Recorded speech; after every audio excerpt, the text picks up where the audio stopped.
준호야, 엄마 돈에서 180만 원만 보내줘. 수화기 너머로 잠시 침묵이 흘렀습니다. 엄마, 그 돈을 왜? 미숙은 아무 말도 하지 못했습니다. 자신의 돈을 돌려달라는데 왜 이유를 설명해야 하는지 알 수 없었기 때문입니다.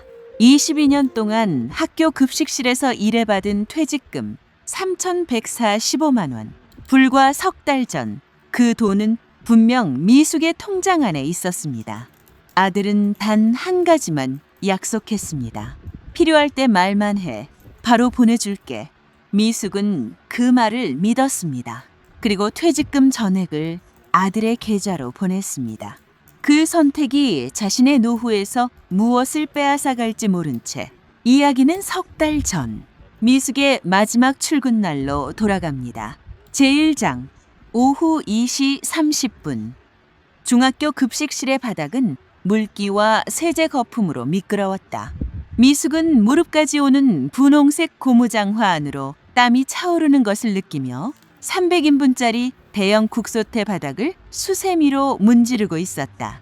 22년 이 거대한 스테인리스 솥안에서 끓여낸 된장국과 미역국의 양이 얼마나 될지 미숙은 가늠조차 할 수 없었다. 여사님, 거긴 제가 할 테니까 이제 장갑 벗으세요. 오늘 마지막 날이신데 진짜 끝까지 이러실 거예요? 입사 3년 차인 젊은 조리원 혜진이 다가와 미숙의 손에서 수세미를 빼앗듯 가져갔다. 미숙은 허리를 펴며 작게 웃었다. 굳어있던 허리뼈에서 뻐근한 통증이 올라왔다. 마지막 날이라고 밥 안 먹은 거 아니잖아. 하던 대로 해야 내 마음이 편해서 그래. 아휴, 진짜. 여사님 안 계시면 이제 이 국소가는 누가 맞춰요? 혜진이 입술을 삐죽이며 솥을 헹궈내는 동안 미숙은 두꺼운 고무장갑을 벗었다. 뜨거운 물에 퉁퉁 불어 주름이 깊게 펜 손가락 마디마디가 붉게 달아올라 있었다. 오른쪽 손목에는 파스가 두 겹으로 덧대어져 있었다. 매일 아침 6시에 출근해 쌀을 씻고 무거운 식판 더미를 나르며 훈장처럼 얻은 만성 관절염이었다. 오후 4시 급식실 한편에 조리원들과 영양사가 모였다. 영양사가 작은 꽃다발과 롤케이크를 미숙에게 건넸다. 화려한 퇴임식은 없었다. 그저 앞치마를 두른 동료들이 쳐주는 투박한 박수 소리가 전부였다. 그동안 정말 고생 많으셨어요, 여사님. 이제 무거운 거 들지 마시고 댁에서 푹 쉬시면서 좋은데 놀러도 다니세요. 미숙은 꽃다발을 받아들며 연신 고개를 숙였다. 캐비닛에서 낡은 카디건을 꺼내 입고 학교 후문을 빠져나올 때 주머니 속 스마트폰이 짧게 진동했다. 미숙은 돋보기 안경을 꺼내 쓰고 액정을 들여다보았다. 은행에서 온 입금 알림 문자가 떠 있었다. 농협은행 입금 30일 450 210원 적요 퇴직금 한미숙 숫자 3과 1 뒤로 쉼표가 찍히고 그 뒤로 다시 동그라미들이 이어져 있었다. 미숙은 길가에 멈춰 서서 그 숫자를 손가락으로 가만히 더듬어 보았다. 3년 전 남편의 장례를 치르고 남은 빚을 갚느라 흩어졌던 통장 잔고 이후 그녀의 이름으로 된 통장에 이렇게 큰 돈이 찍힌 것은 처음이었다. 낡은 빌라 2층. 현관문을 열고 들어서자 서늘하고 텅 빈 공기가 미숙을 맞이했다. 남편이 떠난 후로 이 집은 언제나 미숙이 돌아와서 불을 켜기 전까지는 쥐죽은 듯 고요했다. 미숙은 식탁 위에 꽃다발을 올려두고 따뜻한 물을 끓여 믹스 커피를 하나 탔다. 식탁 의자에 앉은 그녀는 다시 스마트폰을 열고 은행 어플에 접속했다. 비밀번호 6자리를 천천히 누르자 파란색 화면 중앙에 퇴직금이 찍힌 잔고가 나타났다. 미숙의 입가에 희미한 미소가 번졌다. 이 돈이면 이번 겨울에는 큰맘 먹고 오래된 보일러를 꿀렁거리는 소리가 안 나는 새 것으로 바꿀 수 있었다. 오른쪽 무릎 연골 주사도 비용 걱정 없이 맞을 수 있고 어쩌면 텔레비전에서만 보던 온천 여행을 친구들과 갈 수 있을지도 모른다. 하지만 미숙의 머릿속에 떠오르는 가장 큰 안도감은 따로 있었다. 적어도 우리 준호한테 늙어서 짐이 되지는 않겠네. 그것이 이 돈이 미숙에게 주는 진짜 의미였다. 아들 내외에게 손을 벌리지 않고 스스로의 노후를 책임질 수 있다는 든든한 방패. 다음 날 저녁, 도어록 열리는 소리와 함께 35살의 아들 준호가 들어왔다. 그의 양손에는 한우 세트와 프랜차이즈 빵집의 큼직한 케이크 상자가 들려 있었다. 엄마, 나왔어. 아유, 뭘 이렇게 무겁게 사왔어. 그냥 오지. 미숙이 샘걸음으로 나가 고기 상자를 받아들었다. 아들 준호의 얼굴에는 피로가 옅게 깔려 있었지만 입가에는 환한 미소가 걸려 있었다. 중견기업의 대리로 일하는 준호는 최근 부쩍 늘어난 야근 탓에 얼굴이 까칠해져 있었다. 엄마, 22년 동안 고생하셨는데 당연히 한우 구워야지. 지연이는 오늘 처가 쪽 제사 있어서 나 혼자 왔어. 서아도 데려오려다가 감기 기운 있어서 그냥 집에 두고. 잘했어. 애 아픈데 어딜 데려와. 얼른 손 씻고 와. 엄마가 된장찌개 끓여놨으니까. 미숙은 준호가 사온 한우를 굽고 정성껏 끓인 찌개와 밑반찬들을 식탁에 올렸다. 두 모자는 마주 앉아 밥을 먹었다. 남편이 떠난 후 미숙에게 준호는 세상에서 가장 믿을 수 있는 가족이자 마음을 의지할 유일한 아들이었다. 식사가 끝나갈 무렵 준호가 맥주 캔을 따며 물었다. 근데 엄마, 퇴직금은 어제 잘 들어왔어? 학교 행정실에서 뭐 떼고 준 건 아니지? 어이, 학교가 어떤 덴데. 원 단위까지 딱 맞춰서 들어왔지. 3,100 조금 넘더라. 미숙이 자랑하듯 말하며 빈 그릇을 포겠다. 준호가 맥주를 한 모금 마시더니 진지한 얼굴로 물었다. 그거 지금 어디 통장에 있어? 어디 있긴? 그냥 엄마 월급 받던 농협 통장에 그대로 뒀지. 그 말에 준호가 미간을 찌푸리며 젓가락을 내려놓았다. 엄마, 요즘 세상에 3천만 원을 그냥 입출금 통장에 묵혀두는 사람이 어딨어. 거기 이자 0.1%도 안 붙어. 물가 오르는 거 생각하면 그냥 가만히 앉아서 돈 깎아 먹는 거랑 똑같아. 그래? 그래도 농협이 제일 안전하잖니. 엄마는 펀드니 주식이니 그런 복잡한 건 할 줄도 모르고 머리 아파. 누가 엄마더러 주식하래? 요새 어르신들 상대로 보이스피싱도 얼마나 많은데 큰돈 통장에 그냥 넣어두면 위험해. 준호가 식탁 위로 상체를 앞으로 빼며 낮고 다정한 목소리로 말했다. 엄마, 그 돈 내가 관리해줄게. 미숙의 손이 잠시 멈췄다. 내 회사 월급 통장에 연동된 CMA 계좌 있거든. 거기는 하루만 넣어놔도 이자가 일반은행 몇 배는 붙어. 그리고 원금 보장되는 안전한 특판 예금 같은 거, 직장인들 우대 금리로 나오는 거 내가 엄마 이름으로 세팅해 놓을게. 그냥 엄마 통장에 두면 돈 가치만 떨어져. 준호의 눈빛은 진심이었다. 그는 아들로서 세상 물정 모르는 늙은 어머니의 자산을 인플레이션과 사기꾼들로부터 지켜주고 불려주겠다는 순수한 의무감에 불타오르고 있었다. 미숙은 앞치마에 손을 문지르며 머뭇거렸다. 아니야, 괜찮아. 엄마가 뭐 이자 불려서 부자 될 것도 아니고 그냥 내 통장에 두고 내가 쓸 때마다 조금씩 뺐으면 돼. 엄마가 쓸 일이 뭐가 그렇게 많은데. 병원비나 큰돈 들어갈 일 생기면 내가 다 결제해 준다니까? 그리고 엄마 필요할 때 언제든지 나한테 말만 해. 내가 바로바로 보내줄게. 준호가 스마트폰을 꺼내 테이블 위에 올려놓았다. 진짜야? 내가 아들인데 설마 엄마 돈 떼먹겠어? 엄마 고생해서 번 돈 이자 한 푼이라도 더 받게 해주고 싶어서 그러지. 요새 내 친구들 다 부모님 목돈 자기가 관리해드려. 아들의 논리는 명료했고 그 안에는 미숙을 위하는 애정이 듬뿍 담겨 있었다. 무엇보다 미숙은 복잡한 금융 단어들 앞에서 한없이 작아지는 기분을 느꼈다. 평생 남편이 주는 생활비로 쪼개어 살림만 해왔던 미숙에게 은행의 금리나 투자라는 단어는 언제나 배운 자식들의 영역이었다. 미숙은 준호의 확신에 찬 얼굴을 바라보았다. 자신이 이 돈을 쥐고 있는 것보다 대학을 나와 버젓한 회사에 다니는 똑똑한 아들이 관리해 주는 것이 훨씬 안전하고 이득일 것 같다는 생각이 서서히 고개를 들었다. 결국 미숙이 천천히 고개를 끄덕였다. 그래, 그럼 네가 엄마보다 똑똑하니까 알아서 잘 묶어둬라. 잘 생각했어, 엄마. 내가 어플 열어줄게. 내 계좌로 이체 버튼만 눌러.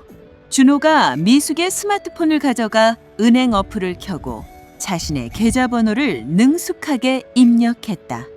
화면에 30일, 450, 0원이라는 이체 금액이 떴다. 준호가 스마트폰을 미숙의 앞으로 밀어주었다. 여기 비밀번호만 엄마가 쳐. 미숙은 화면 속의 파란색 이체하기 버튼을 가만히 내려다보았다. 22년간 뜨거운 국솥 앞에서 땀을 흘리며 버텨온 시간들이 액정 너머로 어른거렸다. 아주 찰나의 순간 가슴 한구석이 텅 비는 것 같은 미세한 불안감이 스쳤다. 하지만 미숙은 고개를 들어 준호의 믿음직한 미소를 한번 확인하고는 떨리는 손가락으로 비밀번호 6자리를 눌렀다. 이체가 완료되었습니다. 잔액 210원. 경쾌한 알림음과 함께 화면이 바뀌었다. 방금 전까지 미숙의 노후를 지켜주는 든든한 방패였던 퇴직금이 터치 한 번에 허공으로 증발하듯 아들의 계좌로 넘어갔다. 됐어, 엄마. 예금 세팅 다 해놓고 내가 이자 붙는 거 종종 캡처해서 보여줄게. 걱정 말고 푹 쉬고 있어. 준호는 미션이라도 완수한 사람처럼 개운한 표정으로 남은 맥주를 들이켰다. 밤 10시 준호가 돌아가고 다시 텅 빈 집. 미숙은 식탁에 홀로 앉아 굽다 남은 한우를 정리하고 있었다. 그녀는 싱크대 앞에서 무의식적으로 주머니 속의 스마트폰을 꺼내 은행 어플을 다시 열어보았다. 화면 중앙에 떠있는 숫자 210원. 이 돈은 분명히 아들의 통장 안에 안전하게 보관되어 있을 것이다. 그리고 아들은 자신이 필요할 때 언제든 내어주겠다고 굳게 약속했다. 그런데도 미숙은 왜 자꾸만 자신의 손에서 가장 중요한 것을 통째로 빼앗긴 것 같은 허전함을 지울 수 없는지 스스로도 그 이유를 알지 못했다. 미숙은 어플 창을 닫고 조용히 주방에 불을 껐다. 제2장. 퇴직한 지 한 달째 접어들던 화요일 오전. 낡은 빌라의 베란다에서 둔탁한 파열음이 울렸다. 거실에서 TV를 보던 미숙이 놀라 캠걸음으로 베란다 문을 열었다. 15년 된 구형 통돌이 세탁기 아래로 거품이 섞인 잿빛물이 꿀렁거리며 콸콸 쏟아져 나오고 있었다. 아이고, 이를 어째? 미숙은 다급하게 세탁기의 전원 코드를 뽑고 밸브를 잠갔다. 바닥의 배수구는 이미 먼지와 물때로 막혀 물이 역류하기 시작했다. 그녀는 급한 대로 화장실에서 걸레를 가져와 바닥의 물을 훔쳐내기 시작했다. 차가운 타일, 바닥에 쪼그려 앉아 물기를 짜내기를 수십 번. 간신히 물바다를 수습하고 일어선 미숙은 굳어버린 오른쪽 무릎을 짚으며 짧은 신음을 뱉었다. 연골이 닳아 삐걱거리는 관절의 통증보다 당장 내일부터 빨아야 할 수건과 옷가지들이 더 막막했다. AS 센터에 전화를 걸었지만 돌아온 대답은 부품이 단종되어 수리비가 새로 사는 것과 맞먹는다는 건조한 안내뿐이었다. 오후 2시. 근처 대형 가전제품 매장. 미숙은 깔끔하게 진열된 번쩍이는 세탁기들 사이를 서성이고 있었다. 말끔한 정장 차림의 영업사원이 다가와 그녀를 최신형 드럼 세탁기 앞으로 이끌었다. 어머님, 이게 이번 달에 나온 기획 모델이에요. 모터 보증도 10년이고 이불 빨래도 거뜬합니다. 원래 출고가가 110만 원인데 오늘 매장 프로모션에 제휴카드 할인까지 다 묶으시면 85만 원까지 맞춰드릴 수 있어요. 85만 원. 미숙의 지갑 안에는 매달 생활비를 넣어두는 농협 체크카드 하나가 전부였다. 현재 그 통장의 잔액은 43만 원 남짓이었다. 미숙은 세탁기의 매끈한 표면을 쓰다듬으며 작게 입술을 달싹였다. 예전 같았으면 제가 지금은 그럴 돈이 없어서요. 조금 더 싼 건 없나요? 라고 습관처럼 물었을 것이다. 하지만 지금 그녀는 돈이 없는 것이 아니었다. 3천만 원이 넘는 든든한 퇴직금이 있었다. 단지 그것이 자신의 지갑이 아닌 아들 준호의 스마트폰 어플 안에 들어있을 뿐이었다. 아이고, 기계는 참 좋은데. 미숙이 망설이자 영업사원이 계산기를 두드리며 부추겼다. 어머님, 이거 내일이면 할인 행사 끝나요. 오늘 결제하시면 모레 바로 설치기사님 보내드릴게요. 미숙은 지갑을 만지작거리다 결국 걸음을 뒤로 물렀다. 잠깐만요. 우리 아들한테 전화 좀 해보고 올게요. 매장 밖으로 나온 미숙은 도로변에 가로수 그늘 아래 섰다. 스마트폰을 꺼내 단축번호 1번을 눌러놓고 통화 버튼 위에서 그녀의 엄지손가락이 잠시 허공에 멈췄다. 내 돈을 내 마음대로 쓰는 것인데. 순간 미숙의 명치 끝에 기묘한 감각이 스쳤다. 온전히 내 것인 돈을 쓰기 위해 누군가에게 전화를 걸고 상황을 설명해야 한다는 사실이 마치 남에게 아쉬운 소리를 하며 허락을 구하는 것처럼 낯설고 불편하게 다가왔다. 미숙은 짧게 한숨을 내쉬고 통화 버튼을 꾹 눌렀다. 비슷한 시각 준호의 회사. 점심시간이 지났지만 준호는 모니터 구석에 띄워둔 사내 메신저 창만 멍하니 바라보고 있었다. 휴대전화 화면에는 아내 지연이 10분 전에 보낸 카카오톡 메시지가 떠 있었다. 여보, 어떡해? 방금 집주인한테 전화 왔는데 전세금 1천만 원 올리기로 한 거 다음 달 말고 이번 주 금요일까지 무조건 입금해달래. 자기 아들 사업자금 펑크 났다고 금요일까지 안 주면 주말에 바로 부동산에 집 내놓겠대. 준호의 턱관절에 꾹 힘이 들어갔다. 그는 재빨리 인터넷 뱅킹 어플을 켜서 자신의 마이너스 통장 잔고를 확인했다. 이미 대출한도 3천만 원을 꽉 채워 쓴 상태였다. 최근 금리가 오르면서 추가 신용대출 한도도 막혀 있었다. 당장 사흘 안에 1천만 원이라는 현금을 끌어올 곳이 없었다. 지인들에게 돈을 빌리자니 자존심이 상했고 제2금융권 대출을 알아보자니 살인적인 이자가 두려웠다. 준호의 시선이 어플 화면 상단의 계좌 목록 탭에 머물렀다. 그는 홀린 듯 탭을 눌러 평소 자신이 쓰지 않는 별도의 CMA 계좌를 터치했다. 잔액 30일, 450, 210원. 어머니의 퇴직금이었다. 준호는 마우스를 쥔 채 화면 속의 숫자를 뚫어지게 응시했다. 심장이 조금 빠르게 뛰기 시작했다. 엄마는 당장 이 큰 돈을 쓸 일이 없어. 다음 달이면 내 연말 성과급이 최소 500만 원은 들어와. 그때 1천만 원 고스란히 다시 채워 넣으면 돼. 이자까지 쳐서 넣으면 되잖아.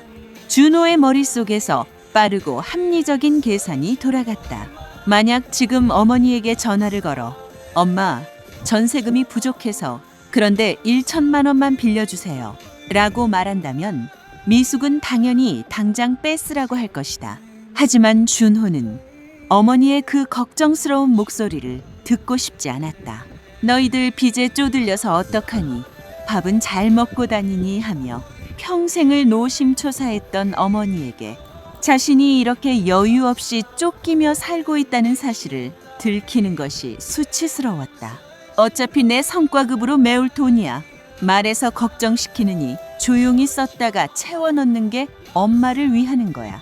그것은 완벽한 자기 합리화였다. 준호는 이체 버튼을 누르고 전세금 증액분 1천만 원을 집주인의 계좌로 송금했다. 비밀번호를 누르는 그의 손가락에는 아무런 망설임도 없었다. 이체가 완료되었습니다. 잔액 21, 450, 210원. 이체 확인 창을 닫자마자 준호의 스마트폰 화면에 발신자 엄마라는 글자가 크게 떴다. 준호는 하마터면 손에 쥐고 있던 휴대전화를 떨어뜨릴 뻔했다. 이체 알림이 엄마에게도 간 것일까? 아니, 계좌 명의는 내 이름이니까 그럴 리가 없다. 준호는 마른 침을 꿀꺽 삼키며 헛기침을 한 번 하고 통화 버튼을 스와이프했다. 엄마. 최대한 평온함을 가장한 목소리였다. 준호야, 일하는데 미안하다. 전화기 너머 미숙의 목소리는 묘하게 주눅이 들어 있었다. 자신의 돈을 빼간 것을 알아챈 사람의 목소리가 아니었다. 준호는 조용히 안도의 한숨을 내쉬었다. 아니야, 일 안 바빠. 무슨 일 있어? 그게 집에 세탁기가 갑자기 터져버렸어. 고치는 게 새로 사는 것보다 비싸다네. 지금 매장에 나와 있는데 쓸만한 건 한 85만 원 정도 달라고 하네. 미숙은 마치 죄를 지은 사람처럼 문장의 끝을 흐렸다. 그래서 말인데 엄마 통장에 있는 돈에서 85만 원만 이쪽으로 좀 보내줄 수 있니? 준호는 미숙의 조심스러운 부탁을 듣는 순간 가슴 한구석에서 묘한 우월감과 깊은 안도감이 동시에 피어오르는 것을 느꼈다. 85만 원. 자신이 방금 뺏은 1천만 원에 비하면 아무것도 아닌 금액이었다. 엄마, 뭘 그런 걸 그렇게 눈치 보면서 조심스럽게 말해. 엄마 돈인데. 준호의 목소리가 평소보다 한 톤 높고 쾌활해졌다. 방금 전 1천만 원을 무단으로 뺏은 것에 대한 죄책감이 어머니에게 호쾌하게 돈을 내어주는 아들이라는 역할극을 통해 빠르게 상쇄되고 있었다. 내가 지금 바로 100만 원 쏠 테니까 85만 원짜리 결제하고 남은 돈으로는 맛있는 거 사드셔. 알았지? 100만 원씩이나 필요 없는데. 벌써 보냈어. 확인해보고 좋은 걸로 사, 엄마. 나 회의 들어가야 해서 끊을게. 준호는 서둘러 전화를 끊었다. 계좌에서 100만 원이 추가로 빠져나가고 잔액은 245만 원으로 줄어들었다. 하지만 준호의 얼굴에는 당장의 전세금 위기를 넘기고 어머니의 부탁까지 시원하게 들어주었다는 얄팍한 만족감이 자리 잡고 있었다. 오후 2시 30분 가전제품 매장. 미숙은 은행 어플 알림창에 뜬 입금 100원 메시지를 확인하고 다시 매장 안으로 들어섰다. 영업사원이 반색하며 다가왔다. 어머님, 아드님이랑 통화 잘하셨어요? 미숙은 체크카드를 내밀며 가볍게 웃었다. 네, 100만 원을 훌쩍 보내주면서 좋은 걸로 사라고 하네요. 그걸로 결제해 주세요. 영업사원이 카드를 받아 단말기에 꽂으며 넉살 좋게 맞장구를 쳤다. 와, 아드님이 효자시네. 요새 용돈 이렇게 팍팍 보내주는 아들 드문데 어머님 자식 농사 정말 잘 지으셨네요. 그 말에 미숙의 입가에 자랑스러운 미소가 번졌다. 영수증을 받아들고 매장을 나서는 발걸음이 한결 가벼웠다. 버스 정류장으로 걸어가는 길, 미숙은 주머니 속의 영수증을 다시 한번 매만졌다. 아들은 자신의 부탁을 단 1초도 망설이지 않고 들어주었다. 심지어 요구한 금액보다 더 많은 돈을 쥐어주었다. 그래, 내 돈을 준호가 가지고 있는 게 뭐가 어때서? 이렇게 필요할 때 바로바로 보내주는데. 미숙은 스스로의 결정이 틀리지 않았다고 굳게 믿으며 버스에 올라탔다. 하지만 그녀는 영수증에 찍힌 85만 원이라는 숫자 뒤에 가려진 흔적 없이 증발해버린 1천만 원의 존재를 알지 못했다. 그리고 자신의 돈을 쓰기 위해 누군가에게 전화를 걸고 부탁해야 하는 이 작은 룰의 변화가 훗날 그녀의 남은 삶을 어떻게 삼게 될지도 전혀 상상하지 못하고 있었다. 제3장 미숙이 급식실을 떠나고 석 달의 시간이 흘렀다. 계절은 어느덧 찬 바람이 뼛속까지 스미는 12월의 한가운데로 접어들고 있었다. 준호의 회사 인트라넷 게시판에 올해 하반기 성과급 지급 안내라는 공지가 올라왔다. 준호는 마우스를 쥔 손에 가볍게 힘을 주며 첨부된 엑셀 파일을 열었다. 자신의 4번 옆에 찍힌 숫자를 확인하는 순간 준호의 미간이 좁아졌다. 지급액 4,200, 0원, 예상했던 일 500만 원의 3분의 1도 안 되는 금액이었다. 글로벌 경기 침체로 회사의 영업이익이 반토막 났다는 소문은 돌았지만 이렇게까지 칼을 댈 줄은 몰랐다. 준호는 신경질적으로 엑셀 창을 닫고 바탕화면에 띄워둔 가계부 파일을 열었다. 이번 달 결제해야 할 신용카드 대금 250만 원, 그리고 내년 초 6살이 되는 딸 서아의 영어 유치원 1학기 선납금 200만 원, 성과급으로 들어올 420만 원은 통장을 스치자마자 허공으로 사라질 운명이었다. 그의 시선이 가계부 파일 맨 아래에 적어둔 CMA 계좌 엄마 10,000원이라는 메모에 멈췄다. 원래대로라면 이번 성과급으로 집주인에게 올려준 전세금 1,000만 원을 메워넣고 어머니의 통장 잔고를 원상복구시켜 놓아야 했다. 하지만 준호는 어금니를 한번 꽉 깨물고는 마우스를 움직여 그 메모의 글씨 색깔을 눈에 띄지 않는 옅은 회색으로 바꾸었다. 어쩔 수 없지. 영어 유치원 등록을 이제 와서 취소할 수도 없고 어차피 엄마는 당장 큰돈 들어갈 데도 없잖아. 내년 상반기 보너스 나오면 그때 채워넣자. 그는 너무나 자연스럽게 타인의 돈을 유예시켰다.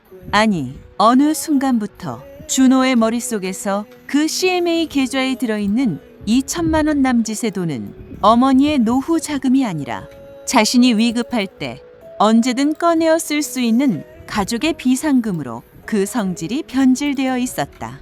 다음 날 오전 11시, 미숙은 동네 재래시장에서 장을 보고 돌아오는 길이었다. 양손에는 대파 한 단과 콩나물 1,000원어치가 담긴 검은 비닐봉지가 들려 있었다. 마트 대신 굳이 10분 거리를 더 걸어 시장까지 온 이유는 두부 한 모에 500원을 아낄 수 있기 때문이었다. 빌라 1층 공동 현관에 도착한 미숙이 계단에 발을 내디디려는 순간이었다. 오른쪽 무릎에서 찌릿하는 날카로운 통증이 뻗어 올라왔다. 마치 무릎 관절 사이에 유리 조각이 끼어 있는 것 같은 고통이었다. 미숙은 비닐봉지를 바닥에 떨어뜨리고 난간을 부여잡았다. 이마에 식은땀이 맺혔다. 파스를 붙이고 찜질을 하며 버텨오던 통증과는 차원이 달랐다. 오후 1시, 동네 사거리에 큰 정형외과, 엑스레이와 초음파 사진을 모니터에 띄워둔 의사가 볼펜으로 무릎 관절 부위를 가리켰다. 어머님, 연골이 거의 다 닳았어요. 지금 뼈끼리 부딪히면서 염증이 심하게 온 상태입니다. 이대로 두면 나중에 인공관절 수술하셔야 해요. 오늘은 당장 염증 가라앉히는 주사 맞으시고 연골 재생 돕는 줄기세포 시술을 같이 들어가시는 게 좋겠습니다. 시술이요? 그거 많이 비싼가요? 의사가 모니터의 차트를 넘기며 건조하게 대답했다. 양쪽 무릎 다 하시면 180만 원 정도 나옵니다. 실비보험 있으시죠? 미숙은 무릎 위에 올려둔 거칠거칠한 손을 가만히 쥐었다. 예전에 남편이 들어두었던 보험은 자잘한 입원비만 나오는 옛날 상품이었다. 평소에 미숙이었다면 180만 원이라는 숫자를 듣자마자 손사래를 치며 진통제나 처방해달라고 하고 도망치듯 진료실을 나왔을 것이다. 하지만 지금 미숙의 머릿속에는 아들의 통장에 안전하게 예치되어 있을 3천만 원이 떠올랐다. 이자까지 차곡차곡 붙고 있을 자신의 돈. 자식에게 아쉬운 소리를 하거나 짐이 되지 않고도 내 몸 아픈 곳을 내 돈으로 고칠 수 있다는 사실이 미숙의 어깨에 묘한 안도감을 실어주었다. 네, 선생님. 그걸로 해주세요. 미숙의 목소리에는 망설임이 없었다. 진료실을 나온 미숙은 대기실 구석에 소파에 앉았다.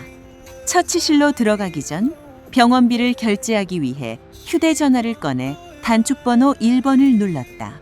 통화 연결음이 4번쯤 울린 뒤에야 준호가 전화를 받았다. 엄마. 나 지금 회의 들어가기 직전인데 급한 거야? 수화기 너머로 바스락거리는 서류 소리와 사람들의 발소리가 들렸다. 미숙은 조금 주눅이 들었지만 이내 용기를 내어 말했다. 준호야, 엄마 돈에서 180만 원만 보내줘. 수화기 너머로 잠시 침묵이 흘렀다. 바스락거리던 종이, 소리도 멈췄다. 엄마, 그 돈을 왜? 미숙은 입술을 달싹였지만 순간 아무 말도 하지 못했다. 3달 전 세탁기를 살 때만 해도 뭘 눈치 보면서 조심스럽게 말해. 엄마 돈인데 라며 호탕하게 웃던 아들의 목소리가 아니었다. 준호의 질문에는 묘한 경계심과 당혹감이 서려 있었다. 그게 엄마가 무릎이 너무 아파서 병원에 왔는데 연골 시술을 받아야 한다고 해서. 시술? 그건 무슨 시술인데 180만 원이나 해? 실비는 돼? 실비는 안 되는 것 같은데 의사 선생님이 지금 안 하면 나중에 큰 수술해야 한대서. 준호의 무거운 한숨 소리가 휴대전화 스피커를 타고 넘어왔다. 자신의 월급 통장과 연결된 CMA 계좌. 그곳에는 지금 이 45만 원이 남아 있었다. 여기서 180만 원이 빠져나가면 잔고는 800만 원대로 떨어진다. 앞자리 숫자가 3에서 1로 바뀌는 것을 시각적으로 확인하는 것은 전세금과 딸의 교육비 압박에 시달리고 있는 준호에게 설명하기 힘든 박탈감과 불안감을 안겨주었다. 엄마, 요즘 정형외과들 다 과잉 진료야. 노인들 상대로 주사 한 대에 100만 원씩 부르는 거 다 상술이라고. 다른 병원도 가봤어? 일단 오늘은 물리치료만 받고 와봐. 준호의 말은 표면적으로는 어머니가 병원 상술에 속는 것을 걱정하는 아들의 조언이었다. 하지만 미숙의 가슴 한구석으로 날카로운 가시가 훅 파고들었다. 내 돈을 돌려달라는데 왜 내가 거짓말쟁이 취급을 받으며 이유를 해명해야 하는가?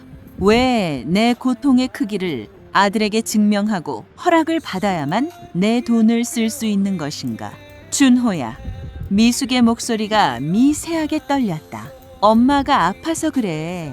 계단에서 걷지도 못할 만큼 아파서. 그래서 내 돈 쓰겠다는데 네가 왜 그렇게 꼬치꼬치 캐물어? 평소 화를 낼 줄 모르는 미숙의 입에서 원망 섞인 말이 나오자 준호도 아차 싶은 듯 잠시 말이 없었다. 알았으니까 화내지 마.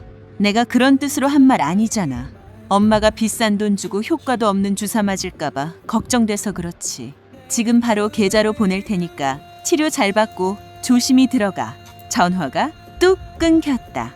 곧이어 스마트폰 상단에 입금일 800영원이라는 알림창이 떴다.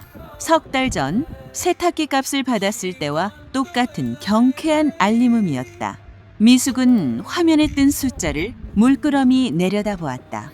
돈은 분명히 들어왔고 그녀는 시술을 받을 수 있게 되었다. 하지만 미숙의 손에 쥐어진 휴대전화는 조금도 미덥지가 않았다.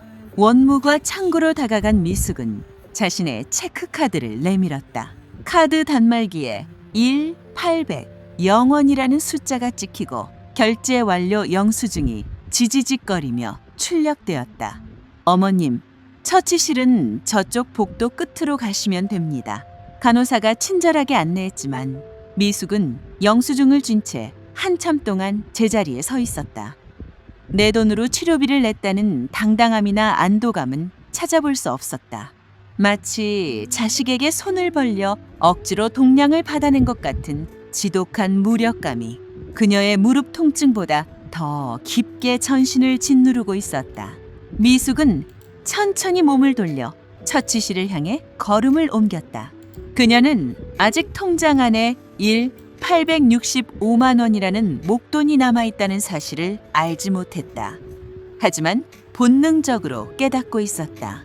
그 돈은 더 이상 그녀를 지켜주는 방패가 아니라 언제든 아들의 허락을 구해야만 만질 수 있는 남의 돈이 되어버렸다는 것을. 제4장. 무릎 시술을 받고 일주일이 지난 목요일 저녁, 미숙은 소파에 앉아 찜질기를 오른쪽 무릎 위에 올려놓고 있었다. 통증은 눈에 띄게 가라앉았지만 마음 한구석에는 돌덩이를 얹은 듯한 묵직함이 가시지 않았다. 엄마, 요즘 정형외과들 다 과잉 진료야. 며칠 전 180만 원을 보내달라고 했을 때 수화기 너머로 들려오던 준호의 한숨 소리가 귓가에 맴돌았다. 평생 아들에게 짐이 되지 않겠다고 다짐하며 살았건만 정작 내 돈을 쓰면서도 아들의 눈치를 보고 있는 자신의 처지가 씁쓸했다. 미숙은 소파 탁자 위에 놓인 돋보기 안경을 썼다. 그리고 스마트폰을 열어 카카오톡 창을 켰다. 아들이라는 두 글자 옆에 숫자 1이 지워지지 않은 채 남아있었다. 미숙은 독수리 타법으로 천천히 글자를 치기 시작했다. 준호야, 엄마 돈 지금 이자 얼마나 붙었니? 통장 한번 보여줘. 어차피 내 돈이다. 이자가 얼마나 붙었는지 눈으로 확인이라도 하면 병원비로 180만 원이나 써버렸다는 부채감이 조금은 덜어질 것 같았다. 메시지를 보내고 10분쯤 지났을까. 스마트폰이 짧게 진동했다. 엄마, 나 지금 팀 회의 중이야. 이자 잘 붙고 있으니까 걱정 마. 주말에 어플 캡처해서 보내줄게. 미숙은 회의 중이라는 단어에 서둘러 스마트폰 화면을 덮었다. 아들이 바쁘게 일하고 있는데 쓸데없는 걸 물어봐서 방해를 한 것 같아 덜컥 미안해졌다. 같은 시각 야근을 하던 준호는 사무실 파티션 뒤에서 식은땀을 훔치고 있었다. 어머니의 카카오톡을 확인한 순간 심장이 덜컥 내려앉았다. 그는 황급히 은행 어플에 접속해 CMA 계좌 잔고를 확인했다. 잔액 18, 650, 210원.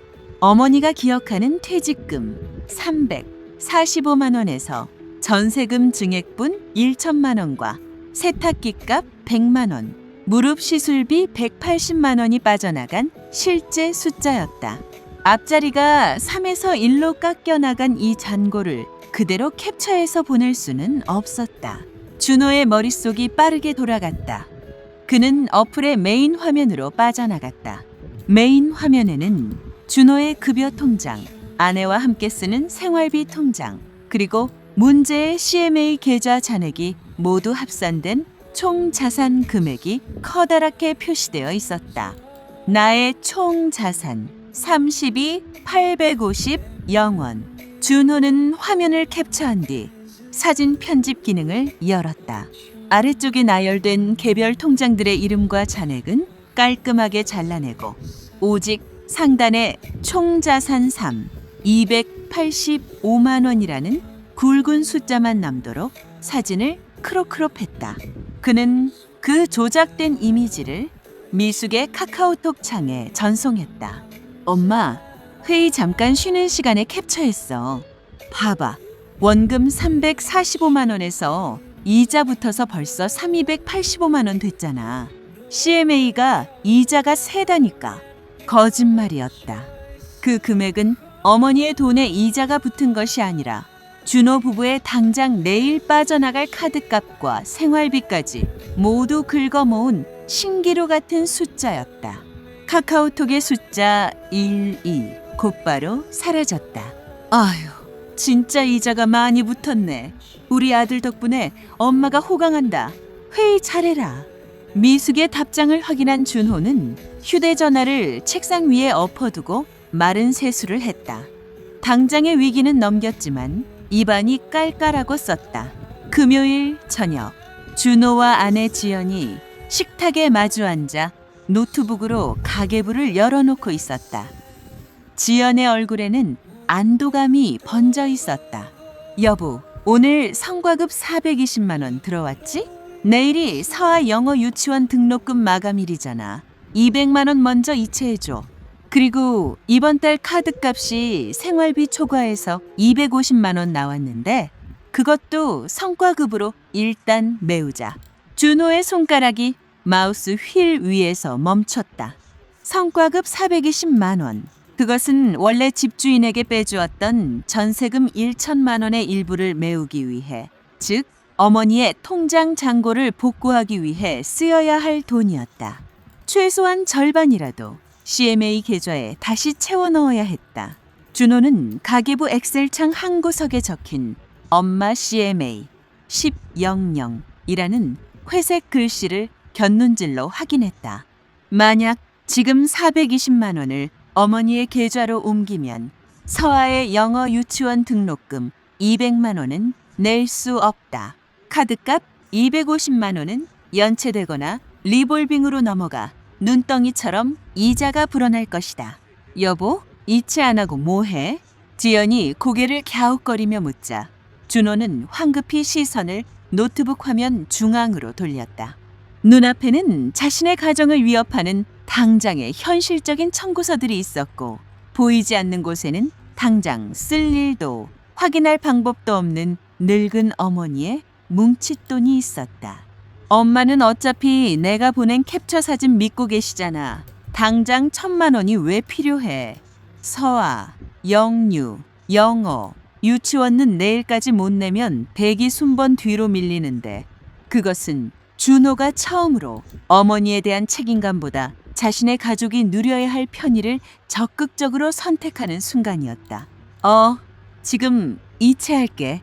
준호는 보안카드를 꺼내 서아의 유치원 계좌로 200만 원을 그리고 신용카드 결제 계좌로 220만 원을 차례로 송금했다. 엑셀창에 적어두었던 어머니의 CMA 마이너스 기록은 못 본 척 화면 스크롤을 내려 시야 밖으로 치워버렸다. 일요일 오후 2시 미숙은 커다란 반찬통 3개를 든 채 준호의 아파트 현관 비밀번호를 누르고 들어섰다. 어머니 오셨어요? 거실에서 서아와 블록 장난감을 조립하고 있던 지연이 반색하며 일어났다. 준호는 낮잠을 자는지 방안이 조용했다. 어유, 우리 똥강아지 할머니 왔어? 지연아, 이거 장조림이랑 오징어채 해왔어. 준호는 자니? 네, 요새 야근을 하도 많이 해서 피곤한가 봐요. 어머니, 이리 주세요. 제가 냉장고에 넣을게요. 지연이 반찬통을 받아들고 주방으로 향했다. 미숙은 코트를 벗어 소파에 걸쳐두고 지연을 따라 주방으로 들어섰다. 준호, 요즘 얼굴이 반쪽이더라. 회사 일이 그렇게 고된가? 미숙이 싱크대 옆에 기대서서 걱정스레 묻자 반찬을 냉장고에 정리하던 지연이 한숨을 폭 내쉬며 대답했다. 일도 일인데 최근에 돈 들어갈 때가 너무 많았잖아요. 그래도 이번에 성과급 나와서 한숨 돌렸어요. 그래? 성과급이 나왔어? 네, 이번 주에 나왔거든요. 사실 어머니께 감사하다는 말씀 제대로 드려야 했는데 지난번에 저희 집주인이 갑자기 전세금 1천만 원 올려달라고 했을 때 어머니 아니었으면 저희 길바닥에 나앉을 뻔했잖아요. 미숙의 눈이 느리게 깜빡였다. 전세금 1,000만 원? 지연은 빈 반찬통을 씻으며 가벼운 목소리로 말을 이었다. 그때 준호 씨가 어머니께 말씀드렸더니 어머니가 흔쾌히 퇴직금에서 1,000만 원 먼저 쓰라고 내어주셨다고 들었어요. 어제 성과급 나온 걸로 어머니 통장에 먼저 채워 넣으라고 준호 씨한테 신신당부했는데 잘 넣었겠죠? 지연은 미숙이 모든 사실을 알고 동의했다고 굳게 믿고 있었다. 시어머니의 넉넉한 인심에 진심으로 감사하는 며느리의 평범하고 다정한 대화였다. 하지만 미숙의 귓가에는 지연의 목소리가 아득하게 멀어지는 것처럼 웅웅거렸다. 어머니가 흔쾌히 내어주셨다. 전세금 1,000만 원 펑크. 퇴직금에서. 미숙은 무의식적으로 싱크대 모서리를 꽉 쥐었다. 손끝이 차갑게 식어가는 것이 느껴졌다. 며칠 전 스마트폰으로 보았던 총자산 3. 285만 원이라는 숫자가 머릿속을 스쳐 지나갔다. 자신은 단 한 번도 아들에게 전세금 1천만 원을 빌려준 적이 없었다. 아들은 그런 부탁을 한 적도 없었다. 어머님, 왜 그러세요? 얼굴이 안 좋으신데 무릎이 또 아프신 거예요? 물기를 닦고 돌아선 지연이 미숙의 창백한 얼굴을 보며 깜짝 놀라 다가왔다. 미숙은 억지로 입꼬리를 올리며 쥐어짜듯 대답했다. 아, 아니야. 걸어왔더니 다리가 좀 저려서 그래. 괜찮다. 미숙은 주방을 벗어나 거실로 걸음을 옮겼다. 안방 문틈 사이로 침대 위에 누워 평온하게 낮잠을 자고 있는 아들 준호의 뒷모습이 보였다. 미숙은 안방 문 손잡이를 잡으려다 멈칫했다. 당장 문을 열고 들어가 자고 있는 아들을 깨워 따져 물을 수도 있었다. 내 돈 1,000만 원을 네가 왜 허락도 없이 썼느냐고. 하지만 미숙의 손은 문 손잡이에 닿지 못한 채 허공에서 힘없이 떨어졌다. 무릎 시술비 180만 원을 달라고 했을 때 들려오던 준호의 날 선 목소리, 그리고 자신의 돈이 언제, 어디로, 얼마나 새어나가고 있는지조차 며느리의 입을 통해 들어야만 하는 철저한 무력감. 미숙은 안방문 앞에서 조용히 돌아섰다. 그녀의 가슴 속에서 이자를 불려주겠다던 아들의 다정한 약속이 산산조각 나는 소리가 서늘하게 울리고 있었다. 제5장 일요일 저녁, 아들 집에서 쫓기듯 빠져나온 미숙은 낡은 빌라로 돌아왔다. 거실에 불을 켜지도 않은 채 미숙은 식탁 의자에 털썩 주저앉았다. 코트를 벗을 생각도 하지 못했다. 머릿속에는 며느리 지연이 설거지를 하며 가볍게 던지던 말들이 고장난 테이프처럼 무한히 반복되고 있었다. 어머니가 흔쾌히 내어주셨다고 들었어요. 전세금 1,000만 원 펑크. 미숙은 주머니에서 스마트폰을 꺼냈다. 며칠 전 준호가 보내주었던 카카오톡 캡처 사진을 다시 열었다. 나의 총자산 32, 850, 0원. 이제야 그 숫자의 기이함이 눈에 들어왔다. 어느 은행에 어떤 계좌인지조차 적혀 있지 않은 뭉툭한 숫자. 아들은 그저 여러 통장의 잔고를 합친 화면을 잘라내어 불안해하는 늙은 어미의 눈을 가리는 용도로 던져준 것뿐이었다. 미숙은 스마트폰을 식탁 위에 엎어두었다. 배신감에 소리를 치거나 눈물이 쏟아지지는 않았다. 대신 깊고 차가운 무력감이 발끝부터 서서히 차올랐다. 평생을 바쳐 끓여낸 3,000만 원짜리 국솥이 눈앞에서 통째로 엎질러진 기분이었다. 다음 날 오전 9시 30분, 미숙은 동네 사거리에 있는 농협 은행문을 밀고 들어섰다. 대기표를 뽑고 기다리는 동안 그녀는 손에 꽉 쥔 주민등록증의 모서리를 만지작거렸다. 딩동, 412번 고객님, 3번 창구로 오십시오. 미숙은 창구 앞에 앉아 창구 직원에게 신분증과 자신의 낡은 종이 통장을 내밀었다. 저기, 제가 석 달 전에 이 통장에서 다른 계좌로 3,145만 원을 이체했거든요.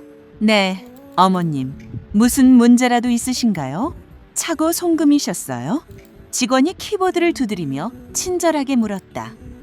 미숙은 마른 입을 축이며 조심스럽게 말을 이었다. 아니요, 제대로 보낸 건 맞는데 그 돈이 지금 그 계좌에 얼마가 남아있는지 혹시 여기서 확인할 수 있나 해서요. 직원의 손가락이 키보드 위에서 멈췄다. 송금하신 상대방 계좌의 잔액을 조회하고 싶으시다는 말씀이신가요? 네, 우리 아들 계좌긴 한데 원래 내 퇴직금이거든요. 내가 보낸 돈이니까 얼마나 남았는지 확인 좀 하려고요. 직원은 난처한 미소를 지으며 고개를 저었다. 어머님, 죄송하지만 그건 불가능합니다. 왜요? 내가 번 돈이고 내 통장에서 나간 돈이잖아요. 명세서 뽑아보면 다 나올 텐데 이체하신 내역은 확인해 드릴 수 있습니다. 하지만 송금을 받으신 아드님 계좌의 잔액이나 거래 내역은 예금주 본인이 아니시면 가족이라도 절대 열람하실 수 없습니다. 개인정보보호법 때문에 저희도 조회 권한이 없어요. 미숙의 가슴이 철렁 내려앉았다. 그래도 가족인데 내가 엄마고 내 퇴직금인데도 안 돼요? 이해합니다, 어머님. 하지만 은행 시스템상 그 계좌에 들어있는 돈은 법적으로 아드님의 소유입니다. 아드님의 신분증과 인감, 위임장이 있거나 아드님이 직접 오셔야만 조회가 가능합니다. 친절하고 단호한 설명이었다. 법적으로 아드님의 소유입니다. 그 문장이 미숙의 귓가에 차갑게 박혔다. 분명히 내가 22년 동안 고무장화를 신고 일해서 번 돈이다. 출처도 내 통장이고 내 피와 땀이었다. 하지만 은행의 시스템과 세상의 법률 앞에서는 그 돈은 더 이상 한미숙의 것이 아니었다. 엄마 돈 내가 관리해 줄게 라는 아들의 다정한 말 한마디에 비밀번호를 누르는 순간 미숙은 돈만 넘긴 것이 아니었다. 자신의 노동에 대한 권리와 몫을 통째로 아들에게 양도해버린 것이었다. 은행을 빠져나온 미숙은 멍한 걸음으로 길을 걸었다. 찬바람이 얼굴을 때렸지만 춥지 않았다. 그녀는 평생 가족을 위해 희생하는 것을 미덕으로 알고 살았다. 남편의 빚을 갚을 때도 아들의 학비를 댈 때도 자신의 몫을 주장해 본 적이 없었다. 하지만 62세의 나이에 생애 처음으로 온전히 자신을 위해 남겨두었던 마지막 동아줄마저 아들은 너무나 쉽게 자신의 필요를 위해 잘라다 쓰고 있었다. 집으로 돌아온 미숙은 거실 수납장에서 오래된 달력 뒷면과 볼펜을 꺼냈다. 식탁에 앉은 그녀는 천천히 아주 꾹꾹 눌러 숫자를 적기 시작했다. 31, 450, 210 퇴직금, 1, 0, 0 세탁기, 1, 800, 0 무릎 병원비, 10, 0, 0 준호 전세금. 미숙은 볼펜 끝으로 1, 0, 0과 1, 800, 0이라는 숫자 밑에 밑줄을 그었다. 이 돈을 쓸 때 자신은 아들에게 전화를 걸어 조심스럽게 허락을 구했다. 아들은 선심을 쓰듯 돈을 내어주며 생색을 냈고 병원비를 달라고 할 때는 잔소리까지 얹었다. 하지만 그 아래 적힌 1000 아들은 이 돈을 쓰면서 단 한 번도 미숙에게 묻지 않았다. 빌려달라는 부탁조차 없었다.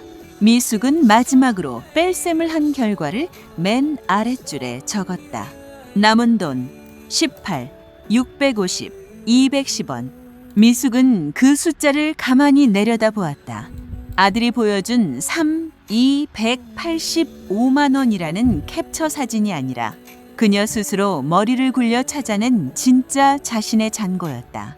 통장 내역 하나 마음대로 확인할 수 없어 달력 뒷면에 직접 계산기를 두드려야만 알 수 있는 자신의 초라한 목. 이것은 단순히 1000만 원을 잃어버린 문제가 아니었다. 내 돈이 어느새 가족 누구나 허락 없이 뺐어도 되는 공용 자금으로 전락해버렸다는 사실. 그리고 그 중심에 늙은 어미의 무지함을 다정함으로 포장해 기만한 아들 준호가 있다는 사실. 미숙은 볼펜을 식탁 위에 내려놓았다.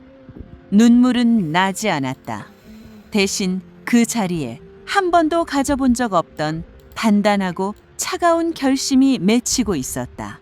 오후 6시 식탁에 엎어두었던 스마트폰이 울렸다. 아들이었다. 어제 말도 없이 일찍 돌아가 버린 어머니가 마음에 걸렸는지 퇴근길에 전화를 건 모양이었다. 미숙은 두 번의 신호음이 더 울린 뒤에 통화 버튼을 눌렀다. 엄마, 어제 왜 그렇게 일찍 갔어?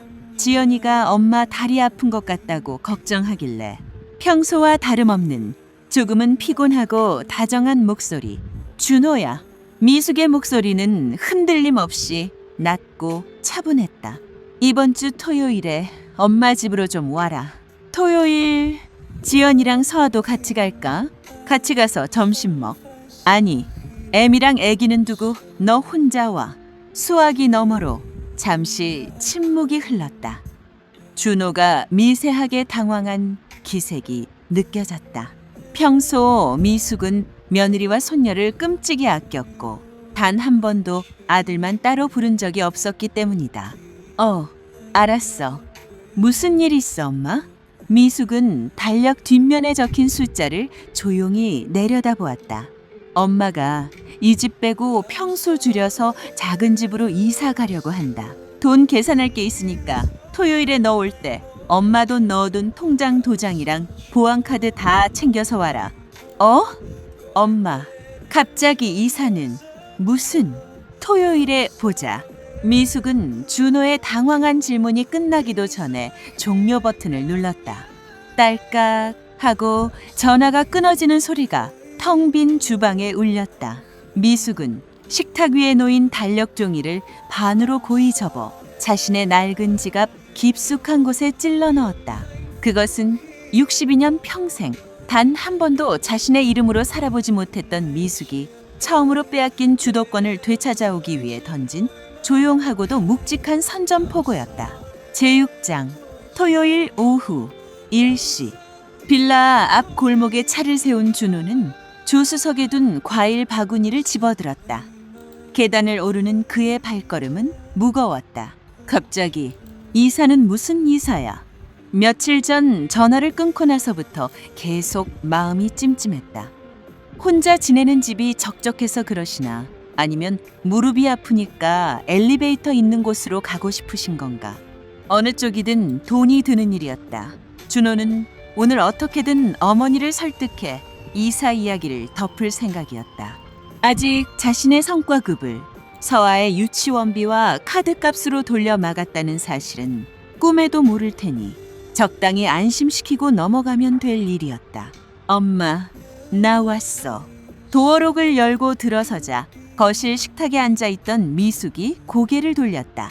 왔니? 준호는 과일 바구니를 식탁 한쪽에 내려놓으며 점퍼를 벗었다. 집안은 묘하게 서늘했다. 평소 같았으면 아들이 온다고 아침부터 찌개를 끓이고 밥 냄새를 피웠을 텐데 식탁 위에는 맹물 2잔만 덩그러니 놓여 있었다. 엄마, 밥은 먹었어? 찌개 냄새도 안 나네. 이따 나가서 먹을까? 준호가 애써 밝은 목소리로 맞은편 의자를 빼고 앉았다. 미숙은 아들의 질문에 대답하는 대신 돋보기 안경을 고쳤으며 곧바로 본론을 꺼냈다. 이사는 다음 달쯤 부동산에 내놓으려고 집값 좀 싼 데로 가서 남는 돈으로 생활비에 보탰을 생각이다. 준호가 미간을 살짝 찌푸리며 앞으로 다가앉았다. 아이, 엄마, 다리도 아픈데 갑자기 이사는 무슨 이사야? 짐 싸고 풀고 그거 다 병이야. 생활비가 모자라? 내가 다음 달부터 용돈 10만 원 더 보낼게. 이사하지 마. 아들의 10만 원. 예전 같았으면 미숙은 아들이 무리해서 용돈을 올려주는 줄 알고 손사래를 치며 만류했을 것이다. 하지만 지금 미숙의 귀에는 그 말이 자신이 쥔 주도권을 싼 값에 막아보려는 얄팍한 흥정처럼 들렸다. 미숙은 물잔을 양손으로 감싸 쥐었다. 준호야. 엄마. 엄마 돈 지금 얼마 남아있니? 준호의 눈동자가 순간적으로 흔들렸다. 그는 반사적으로 식탁 위에 과일 바구니 쪽으로 시선을 피하며 헛기침을 했다. 갑자기 그건 왜? 저번에 내가 캡처해서 보내줬잖아. 이자 붙어서 3,200 훌쩍 넘었어. 잘 굴러가고 있으니까 신경 쓰지 마. 막힘없이 튀어나오는 아들의 거짓말. 미숙은 속에서 뜨거운 무언가가 울컥 치밀어 오르는 것을 느꼈다. 그럼 통장 보여줘. 어플인지 뭔지 열어서 지금 내 눈앞에서 그 통장에 3,200 있는 거 확인시켜달라고. 미숙의 목소리는 높지 않았지만 한치의 물러섬도 없이 단호했다. 준호의 얼굴에서 여유가 싹 가셨다. 그는 넥타이를 매지 않은 셔츠 깃을 손가락으로 매만지며 말을 더듬었다. 지금 당장은 안 돼. 그거 이자율 높은 예금 상품으로 묶어놔서 메인 화면엔 안 떠. 내가 공인인증서도 갱신해야 하고 주말이라 은행 어플 점검 시간이기도. 거짓말 그만해. 미숙이 준호의 말을 조용히 끊었다. 그녀는 주머니에서 반으로 접힌 낡은 달력 종이를 꺼내 식탁 위에 올려놓았다. 준호의 시선이 그 종이 위로 떨어졌다. 미숙이 펜으로 꾹꾹 눌러 쓴 숫자들이 적혀 있었다. 세탁기 100만 원. 미숙이 뭉툭한 손가락으로 첫 번째 숫자를 짚었다. 병원비 180만 원. 준호의 숨소리가 미세하게 거칠어졌다. 그리고 네 전세금 1000만 원. 마지막 숫자를 짚는 미숙의 목소리에 처음으로 미세한 떨림이 묻어났다. 이 세 개 빼면 얼마 남니? 준호는 망치로 머리를 맞은 사람처럼 굳어버렸다. 눈동자가 갈피를 잡지 못하고 허공을 맴돌았다. 전세금 1000만 원. 그 단어가 나오는 순간 준호는 아내 지연이 지난 주말에 어떤 실수를 했는지 직감했다. 준호는 마른 세수를 하며 깊은 한숨을 내쉬었다. 들켰다는 당혹감이 지나가고 나자 그의 얼굴에 떠오른 감정은 미안함이 아니었다.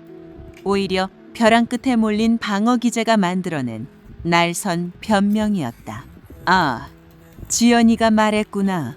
준호가 머리를 헝클어뜨리며 의자 등받이에 몸을 기대었다. 엄마, 오해하지 마. 내가 그거 떼먹으려고 안 말한 거 아니야.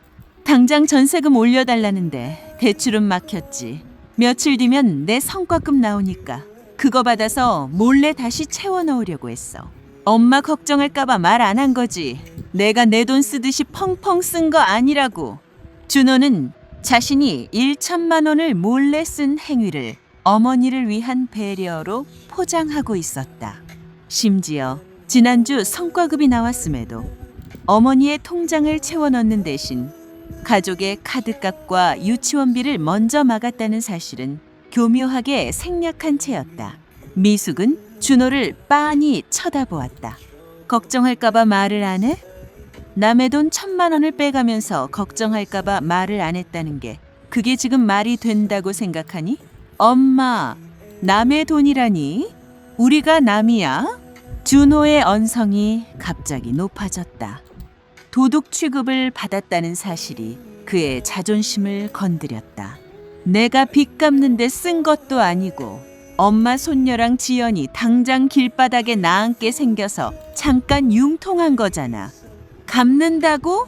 다음 달에 이자까지 쳐서 갚으면 될 거 아니야. 준호는 씩씩거리며 억울하다는 듯 가슴을 쳤다. 그리고 솔직히 말해서 엄마 당장 그 큰 돈 쓸 데도 없잖아. 매달 생활비 내가 조금씩 보태주고 있고 어차피 나중에 다 내가 모실 건데 우리 가족 지금 당장 중내산에 하고 있는데 엄마가 그 정도도 못 도와줘? 엄마는 자식 힘들다는데 그 돈 1000만 원 아까워서 지금 나한테 이러는 거야? 순간 식탁 위에는 무거운 정적이 내려앉았다. 엄마가 그 정도도 못 도와줘? 준호는 자신이 허락 없이 돈을 뺏은 잘못을 어머니의 인색함과 매정함으로 교묘하게 뒤집어 씌우고 있었다. 빌려간 돈이 어느새 어머니가 당연히 도와주어야 할 돈으로 변질되어 있었다. 미숙은 분노로 가슴이 뛰는 것을 느끼며 천천히 숨을 들이마셨다. 그녀는 고함을 치거나 울며 매달리지 않았다. 대신 식탁 위에 놓인 자신의 달력 종이를 가만히 쓰다듬으며 아들을 향해 가장 서늘하고 묵직한 진실을 던졌다. 도와달라고 했으면 내가 줬을 수도 있어. 준호의 입술이 멈칫했다. 미숙의 눈빛은 한없이 고요했지만 그 안에는 62년 평생 단 한 번도 꺼내 보이지 않았던 온전한 한 인간으로서의 자존감이 서려 있었다. 네가 쩔쩔매며 찾아와서 사정했으면 그래 핏줄인데 엄마가 내 노후 포기하고서라도 전세금 보태라고 줬을 수도 있지. 미숙은 상체를 앞으로 숙여 준호와 눈을 맞췄다. 근데 넌 묻지 않았잖아. 엄마, 물어볼 필요조차 없다고 생각했겠지. 엄마 돈은 그냥 우리 가족 돈이고 네가 필요하면 언제든 먼저 가져다 써도 되는 공짜 돈이니까. 준호는 입을 열려다 다시 다물었다. 변명을 하려 했지만 미숙의 정확하고 예리한 지적 앞에서 어떤 논리도 만들어낼 수 없었다. 어머니의 돈을 내 마음대로 통제할 수 있는 비상금으로 취급했던 자신의 밑바닥이 남김없이 까발려진 기분이었다. 널 못 믿어서 이러는 게 아니야, 준호야. 미숙이 식탁 위에 빈 물잔을 잡고 조용히 일어섰다. 네가 나를, 네 엄마를, 그 돈의 주인을 단 한 번도 존중하지 않았기 때문에 이러는 거다. 미숙은 준호를 식탁에 홀로 남겨둔 채 싱크대 쪽으로 걸어갔다. 등 뒤에서 준호는 거친 숨만 몰아쉴 뿐 아무런 대꾸도 하지 못했다. 자신이 훔친 것이 단순히 1천만 원의 현금이 아니라 평생 자신을 위해 헌신했던 어머니의 마지막 남은 주도권과 존엄성이었다는 사실을 준호는 서서히 깨닫고 있었다. 오후의 잿빛 햇살이 낡은 빌라의 거실을 길게 가로지르고 있었다. 두 모자 사이에는 1천만 원이라는 숫자보다 훨씬 더 깊고 서늘한 메울 수 없는 틈이 벌어져 있었다. 제7장 토요일 저녁 6시 미숙의 낡은 빌라를 빠져나온 준호는 자신의 차 운전석에 앉아 한참 동안 시동을 걸지 못했다. 핸들을 쥔 손바닥에 축축하게 땀이 배어 있었다. 묻지 않았잖아. 조수석 빈자리를 향해 시선을 던질 때마다 서늘하게 가라앉아 있던 어머니의 눈빛이 떠올랐다. 준호는 변명할 거리를 찾으려 애썼다. 자신이 도박을 한 것도 아니고 가족을 부양하려다 생긴 일이었다. 어떻게든 가정을 지키려고 발버둥 친 아들에게 어머니가 그렇게까지 매몰차게 나올 줄은 예상하지 못했다. 밤 7시 30분 아파트 현관문을 열고 들어서자 찌개 냄새가 났다. 거실 매트 위에서 서아가 잠들어 있었고 아내 지연이 소파에 앉아 빨래를 개고 있었다. 왔어? 어머니는 좀 어떠셔? 다리 많이 아프시대? 지연이 수건을 반으로 접으며 평온하게 물었다. 준호는 대답 없이 코트를 벗어 식탁 의자에 걸쳐두고 마른 세수를 하며 소파 끝에 걸터 앉았다. 그의 굳은 표정을 본 지연의 손이 멈췄다. 왜 그래? 무슨 일 있어? 혹시 1,000만 원 쓴 거 성과급으로 채워 넣겠다고 말씀 안 드렸어? 준호는 고개를 푹 숙인 채 바닥만 응시했다. 엄마가 다 아셨어. 1,000만 원 쓴 거. 지연이 황당하다는 듯 눈을 깜빡였다. 아셨다니? 내가 저번에 다 말씀드렸잖아. 흔쾌히 쓰라고 하셨다며. 왜 새삼스럽게 화를 내셔? 준호는 마른 침을 꿀꺽 삼켰다. 아내에게까지 자신의 치부를 드러내는 것은 죽기보다 싫었지만 이미 돌이킬 수 없는 상황이었다. 사실 엄마한테 말 안 하고 뺐어. 지연이 개고 있던 수건을 소파 위에 툭 떨어뜨렸다. 뭐? 집주인이 당장 금요일까지 입금 안 하면 집 내놓는다고 난리 쳤잖아. 대출도 막혔고 어차피 며칠 뒤면 성과금 나오니까 그때 바로 채워 넣으려고 급한 대로 뺀 거였어. 준호의 변명은 미숙의 집에서 했던 논리와 토시 하나 다르지 않았다. 지연의 얼굴에서 서서히 핏기가 가셨다. 당신 어머니한테 말도 안 하고 1,000만 원 쓴 거야? 어차피 갚으려고 했어. 떼먹으려고 한 것도 아닌데 엄마가 너무 갚을 생각이었는지가 중요한 게 아니잖아. 왜 말을 안 했어? 준호의 숨이 턱 막혔다. 몇 시간 전 식탁을 사이에 두고 미숙이 던졌던 질문과 완벽하게 똑같은 문장이 아내의 입에서 튀어나왔다. 두 여자가 묻고 있는 것은 돈의 행방이 아니라 준호의 선을 넘은 태도였다. 지연은 기가 막힌다는 듯 한숨을 내쉬며 이마를 짚었다. 그러다 무언가 번뜩 떠오른 듯 준호를 날카롭게 쳐다보았다. 잠깐만, 당신 저번 주에 성과급 420만 원 들어왔잖아. 그걸로 안 채워 넣었어? 준호의 시선이 바닥으로 미끄러졌다. 그건 서아 유치원비 선납금이랑 이번 달 카드값이 너무 많이 나와서 그거 연체되면 신용등급 깎이니까 먼저 막았지. 그걸 왜 당신 마음대로 정해? 지연의 목소리가 떨렸다. 당신이 몰래 쓴 돈이면 당신 용돈을 줄이든 마이너스 통장 한도를 어떻게든 뚫든 성과급을 다 털어넣든 해서 어머니 통장부터 원상 복구해 놨어야지. 어머님 돈이잖아. 그럼 당장 우리 카드 연체되게 둬? 엄마는 당장 큰돈 쓸 데도 없는데 조금 미루면 어때서 그래?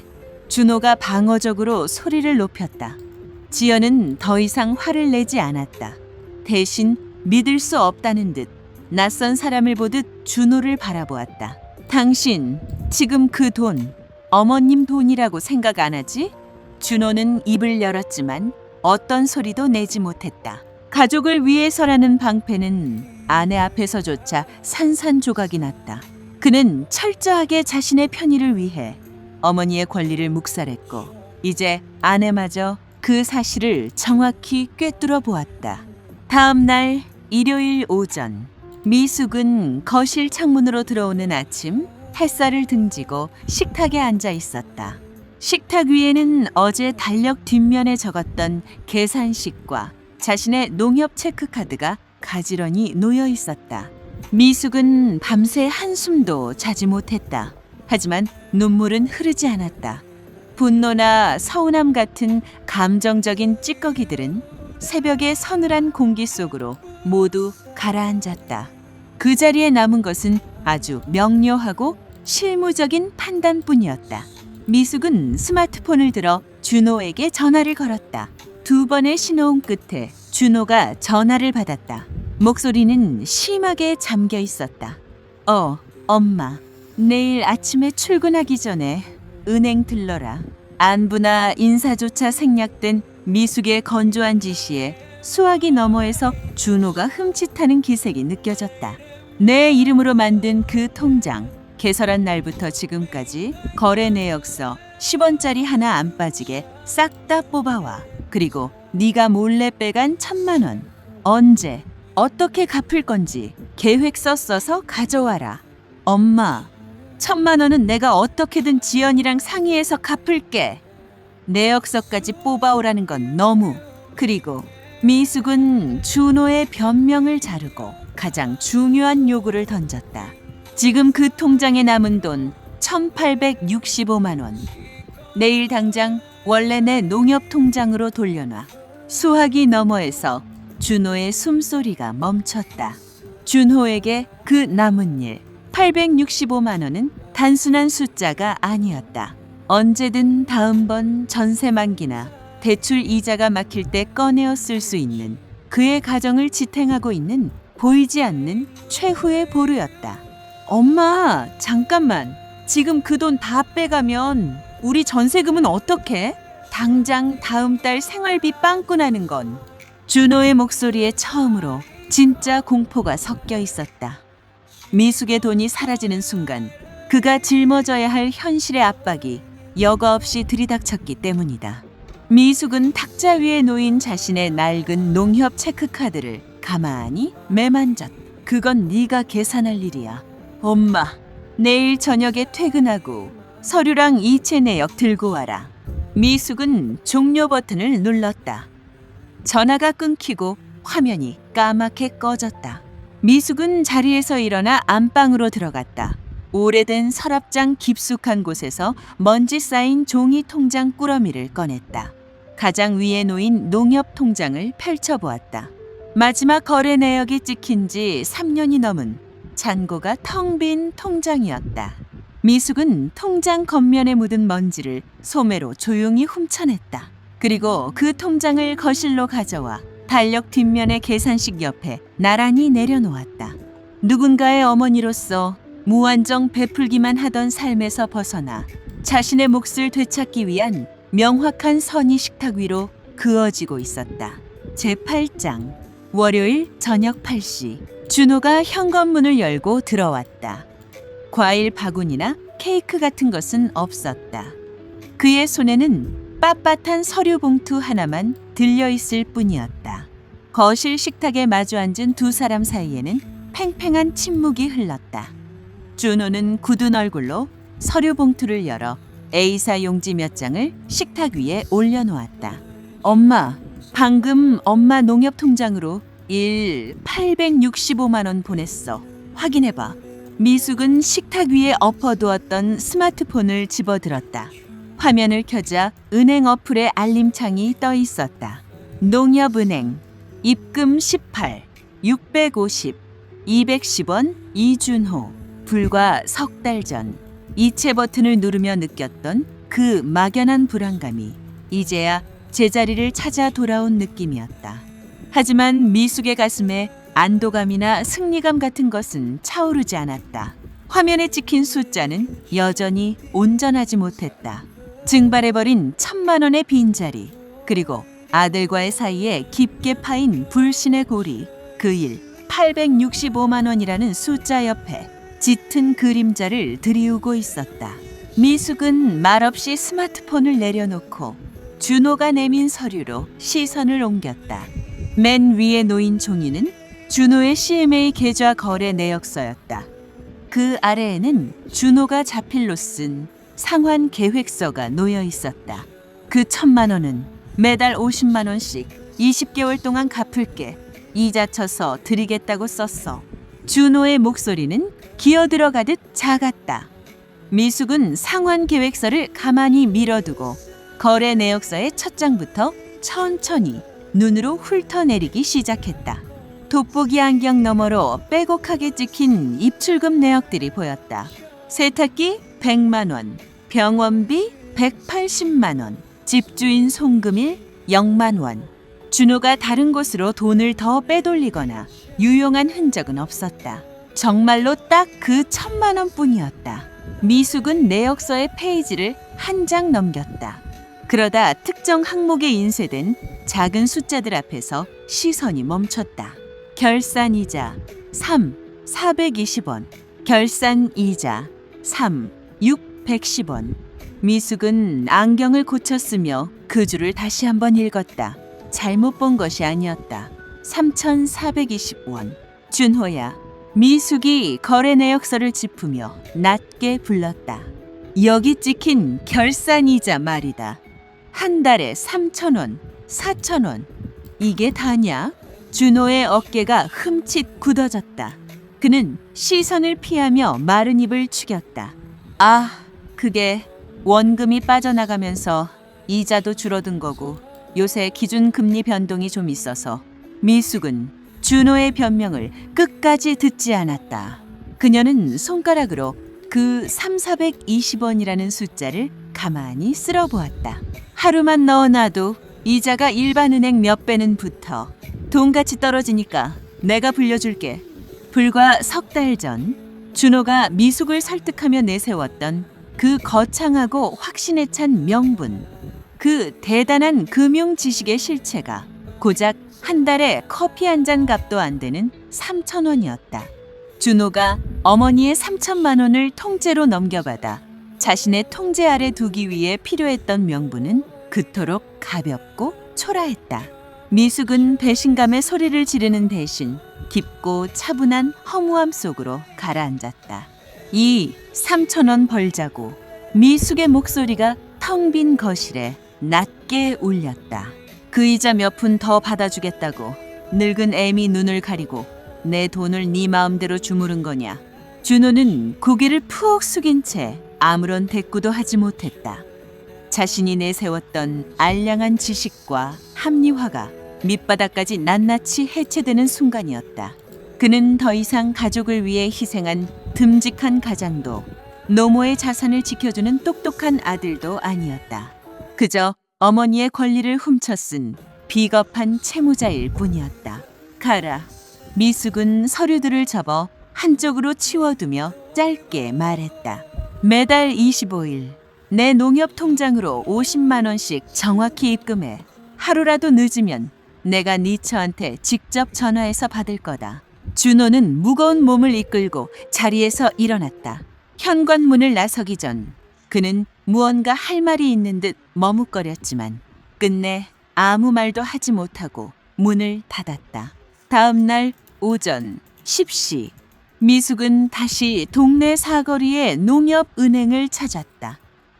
어제와 다르게 그녀의 발걸음은 한결 단단했다. 대기표를 뽑고 순서를 기다려 며칠 전 자신에게 타인 계좌 조회가 불가능하다고 안내했던 그 창구 직원 앞에 앉았다. 직원은 미숙의 얼굴을 기억하는 듯 가볍게 고개를 숙여 인사했다. 어머님, 오늘은 어떤 업무 도와드릴까요? 미숙은 낡은 종이 통장과 신분증을 꺼내 창고 위로 올려놓았다. 여기 통장에 있는 1,800만 원. 이거 묶어서 정기 예금 하나 들려고요. 직원이 키보드를 두드리며 화면을 확인했다.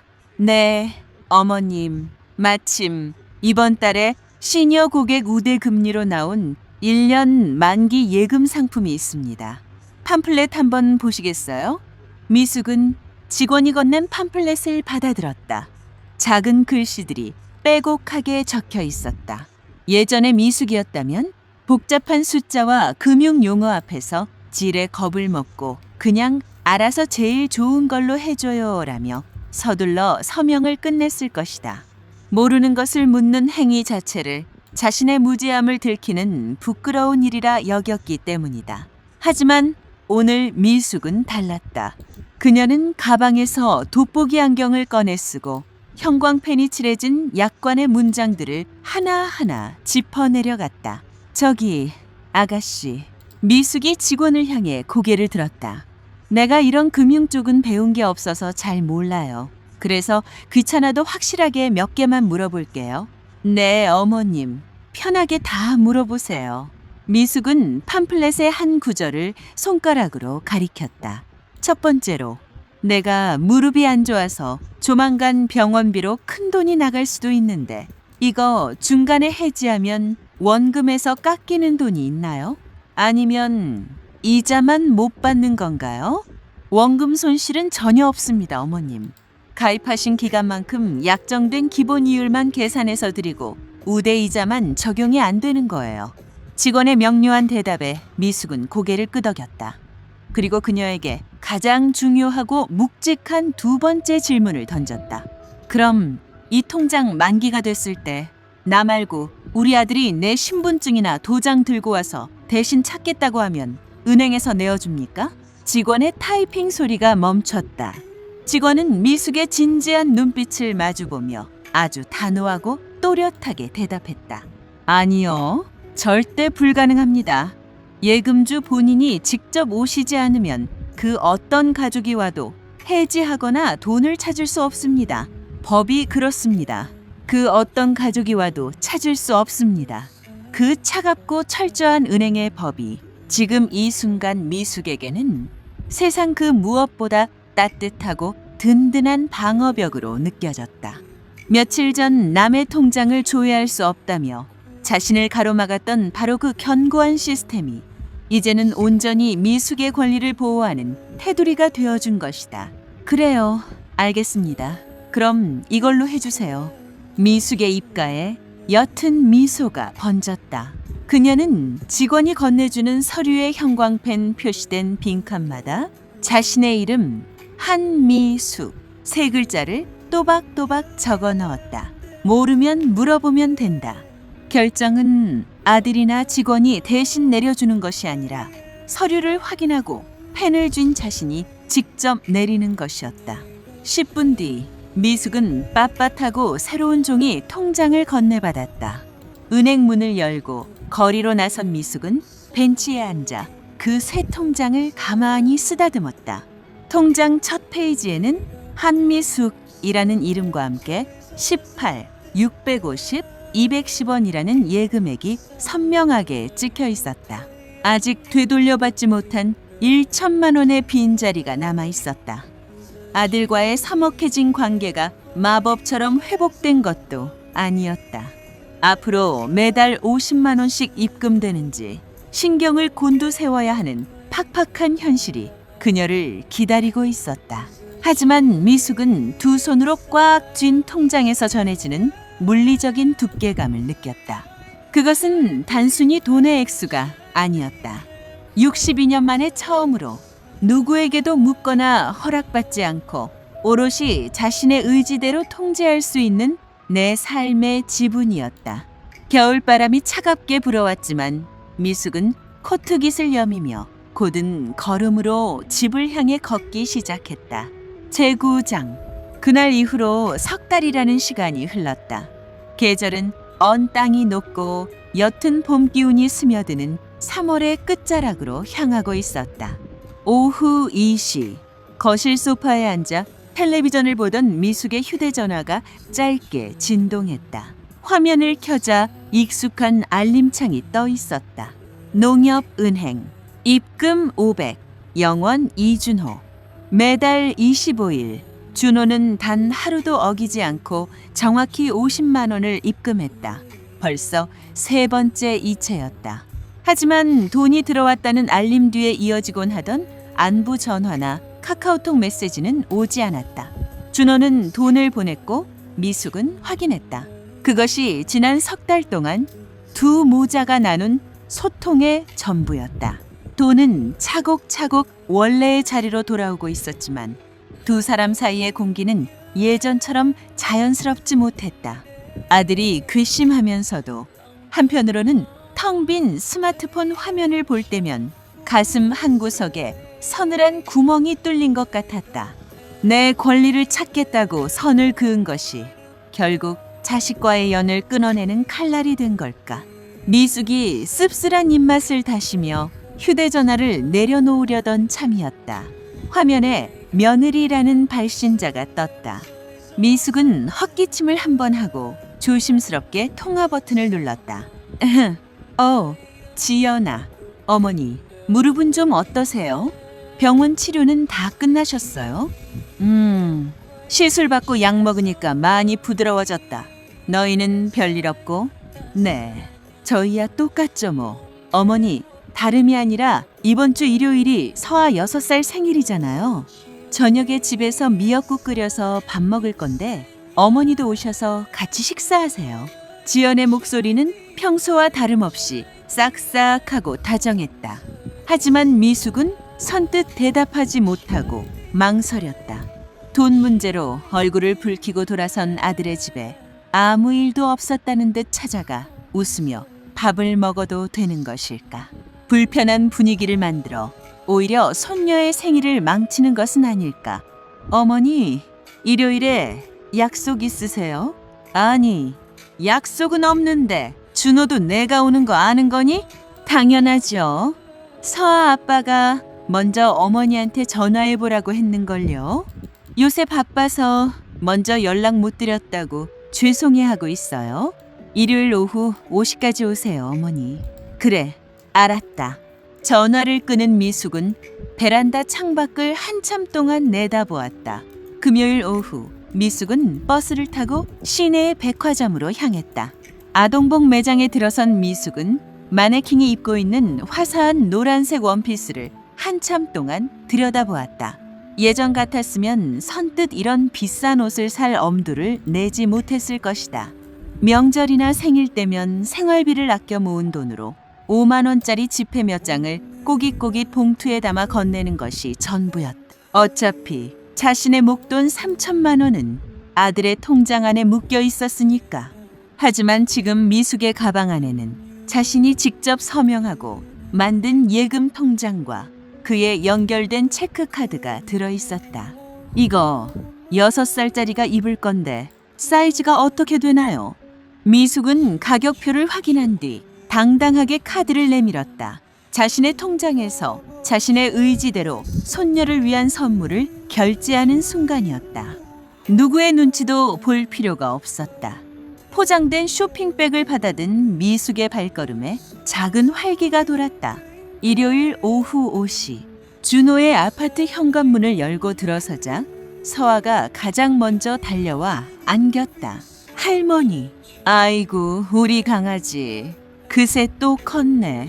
미숙이 서아를 안아 올리는 사이 주방에서 지연이 앞치마를 두른 채 인사를 건넸다. 그리고 거실 소파에서 일어나 다가오는 준호와 시선이 마주쳤다. 오셨어요, 엄마. 준호의 인사는 깍듯했지만 시선은 미숙의 눈을 묘하게 비껴가 있었다. 그래, 회사 일은 좀 어때? 뭐, 늘 똑같죠. 이리 주세요. 무거운데.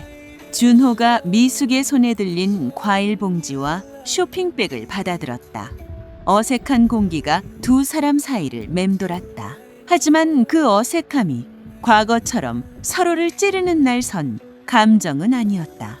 그것은 각자가 그어놓은 새로운 경계선 앞에서 서로를 어떻게 대해야 할지 몰라 헤매는 조심스러움에 가까웠다.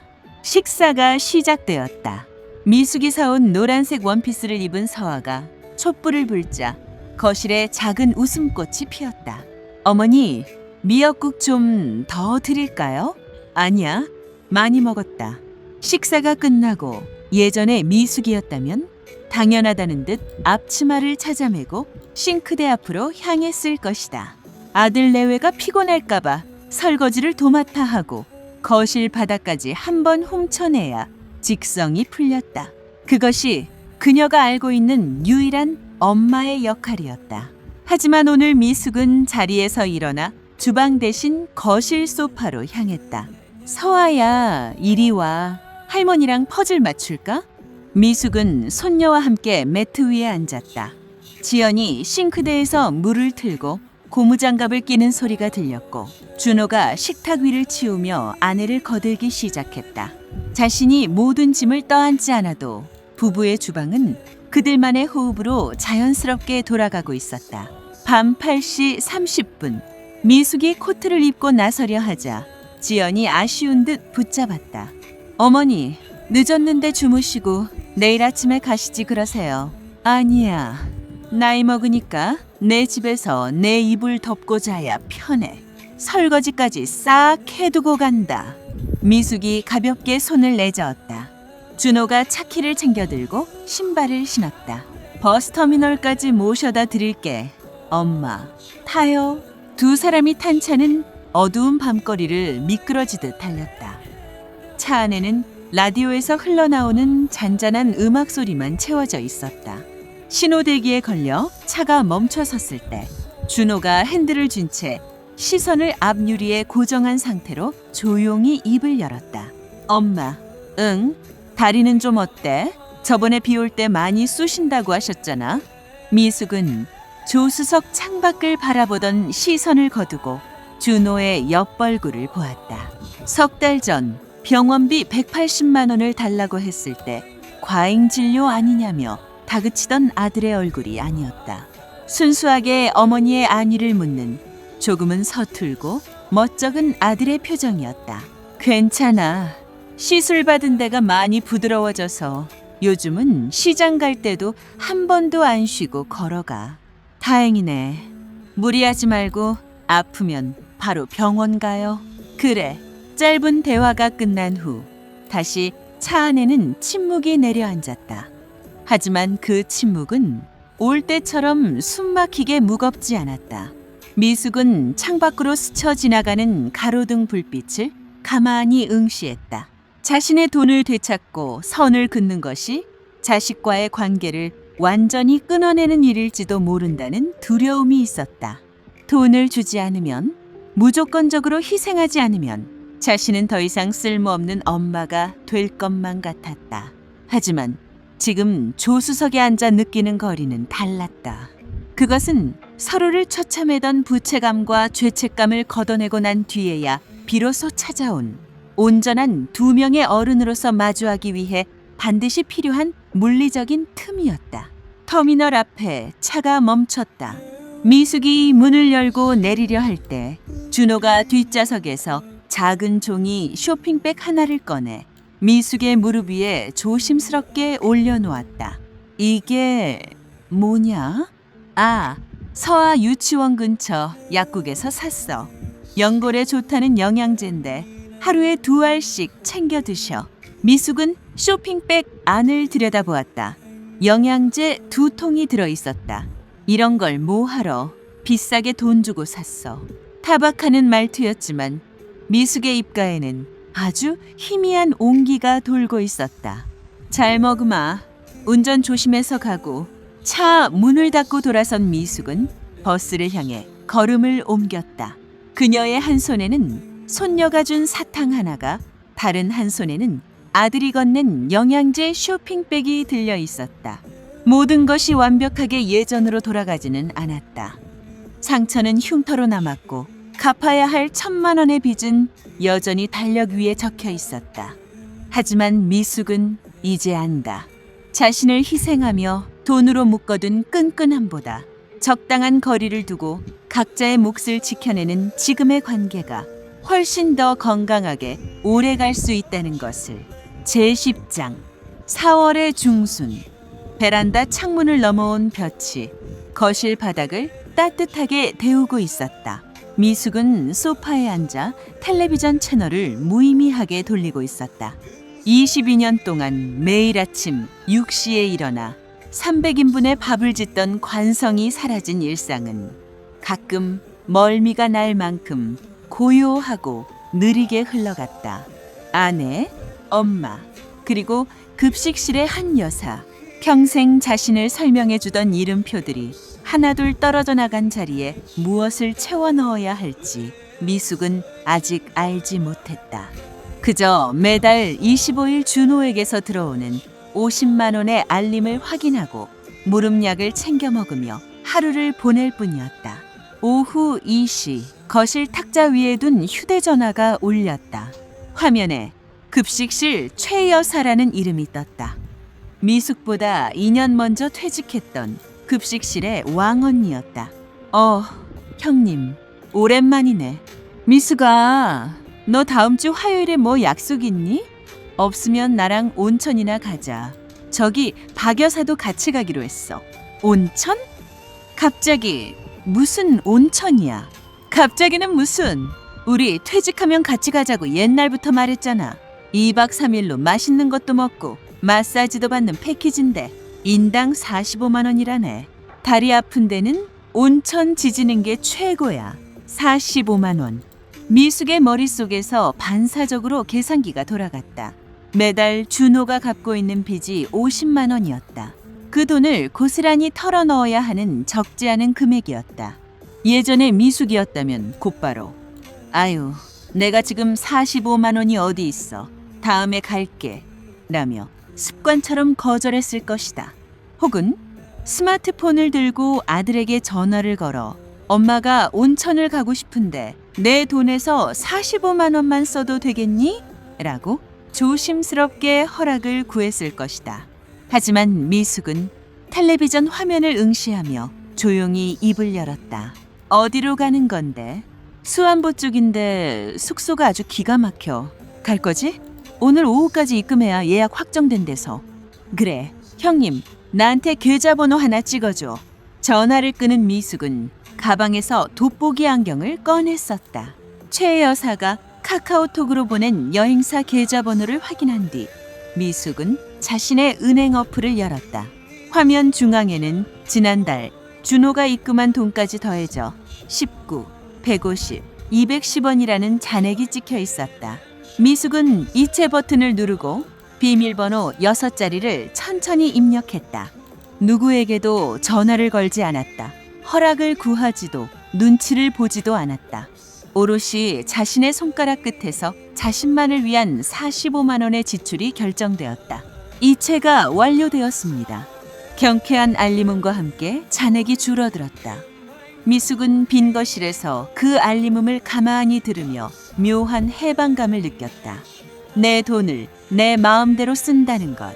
그것은 단지 계좌의 숫자를 옮기는 행위가 아니라 잃어버렸던 자신의 인생을 한 조각 되찾아오는 과정이었다. 이틀 뒤인 목요일 저녁 식사를 마친 미숙이 설거지를 하고 있을 때 준호에게서 전화가 걸려왔다. 최근 들어 두 사람은 일주일에 한 번 정도 아주 짧고 건조한 안부 전화를 나누고 있었다. 준호야. 엄마, 저녁은 드셨어? 다리는 좀 어때요? 방금 먹고 치우는 중이야. 무릎은 약 먹으니까 괜찮고. 물기를 닦고 식탁 의자에 앉은 미숙은 잠시 망설이다 말을 꺼냈다. 엄마 다음 주 화요일에 온천 간다. 2박 3일로. 수화기 너머에서 잠시 침묵이 흘렀다. 미숙은 무의식적으로 긴장하며 마른 입을 축였다. 불과 반년 전 병원비 180만 원을 달라고 했을 때 들려왔던 그 서늘한 질문이 다시 날아올 것만 같았다. 엄마, 그 돈을 왜? 45만 원이나 주고 거길 왜 가? 하지만 짧은 정적 끝에 들려온 준호의 목소리는 미숙의 예상을 빗나갔다. 아, 그래? 누구랑 가는데? 급식실에 친하게 지내던 언니들이랑 여행사 껴서 편하게 가는 거야. 잘 됐네. 숙소는 어딘데? 다리도 아픈데 무리하게 걷는 코스 있는 건 아니고? 그냥 온천물에 몸 담그고 맛있는 거 먹는 거래. 미숙은 조심스럽게 대답하며 준호의 다음 반응을 기다렸다. 잘 다녀와. 군더더기 없는 깔끔하고 담백한 인사였다. 거기 맛있는 거 많으니까 돈 아끼지 말고 팍팍 사드셔. 필요하면 지연이 편으로 용돈 좀 보낼게. 아니야. 됐어. 내 돈으로 다 결제했어. 그래요. 조심히 잘 다녀와, 엄마. 또 전화할게. 전화가 끊어졌다. 미숙은 식탁 위에 휴대전화를 내려놓고 가만히 화면을 내려다보았다. 잘 다녀와. 그 평범하고 당연한 한마디가 미숙의 가슴속에 고여있던 아주 작고 질긴 응어리 하나를 조용히 녹여내고 있었다. 준호는 미숙이 45만 원을 어떻게 썼는지 묻지 않았다. 그것이 당연히 미숙의 돈이고 미숙의 권리라는 사실을 이제는 온전히 인정하고 있었다. 통장 속의 돈이 다시 돌아온 것보다 미숙에게는 방금 전 아들의 그 짧은 대답이 훨씬 더 분명한 관계의 회복으로 다가왔다. 월요일 밤 거실 한가운데 작은 기내용 캐리어가 펼쳐져 있었다. 늘 이맘때면 미숙은 아들 집에 보낼 반찬통을 챙기거나 며느리 생일날 줄 미역국거리를 장바구니에 챙겨 넣곤 했다. 그녀의 가방은 언제나 타인을 향한 걱정과 헌신으로 꽉 채워져 있었다. 하지만 지금 캐리어 안을 채우고 있는 것은 달랐다. 부드러운 면 소재의 잠옷, 온천 갈 때 쓸 작은 세면도구 파우치, 그리고 3년 전 친구 딸 결혼식에 가려고 샀다가 한 번도 두르지 못했던 화사한 꽃무늬 스카프. 미숙은 캐리어의 지퍼를 채우고 자리에서 일어났다. 그녀는 거실 한 구석에 세워둔 전신 거울 앞에 섰다. 거울 속에는 22년 동안 300인분의 밥을 짓던 한 여사도 아들을 위해 3천만 원을 통째로 내어주던 준호 엄마도 없었다. 화사한 스카프를 목에 두르고 난생 처음 자신만을 위한 2박 3일의 시간을 기대하며 옅게 미소 짓고 있는 62세의 한미숙. 오직 그 한 사람만이 단단하게 서 있었다. 제11장 수안보의 온천 호텔 로비는 이른 봄의 주말을 맞아 여행 온 중장년층 손님들로 북적였다. 창밖으로 벚꽃망울이 맺히기 시작한 산등성이가 내다보이는 창가 자리. 미숙은 급식실 동료인 최 여사, 박 여사와 함께 따뜻한 대추차를 마시고 있었다. 2박 3일 동안 온천수에 몸을 담그고 사방이 초록인 산책로를 걷다 보니 22년 동안 어깨를 짓누르던 묵직한 만성 피로가 조금씩 가라앉는 기분이었다. 어머, 미숙아, 너 진짜 얼굴이 폈다. 지난번에 퇴직할 때만 해도 눈가에 그늘이 가득하더니 아주 때깔이 고와졌어. 박 여사가 미숙의 뺨을 가볍게 짚으며 농담을 건넸다. 미숙은 머쓱하게 웃으며 자신의 양볼을 만져보았다. 그런가? 매일 아침 6시에 일어나 국 끓이던 짓을 안 하니까 살만하지 뭐. 그래, 진작 이렇게 나왔어야지.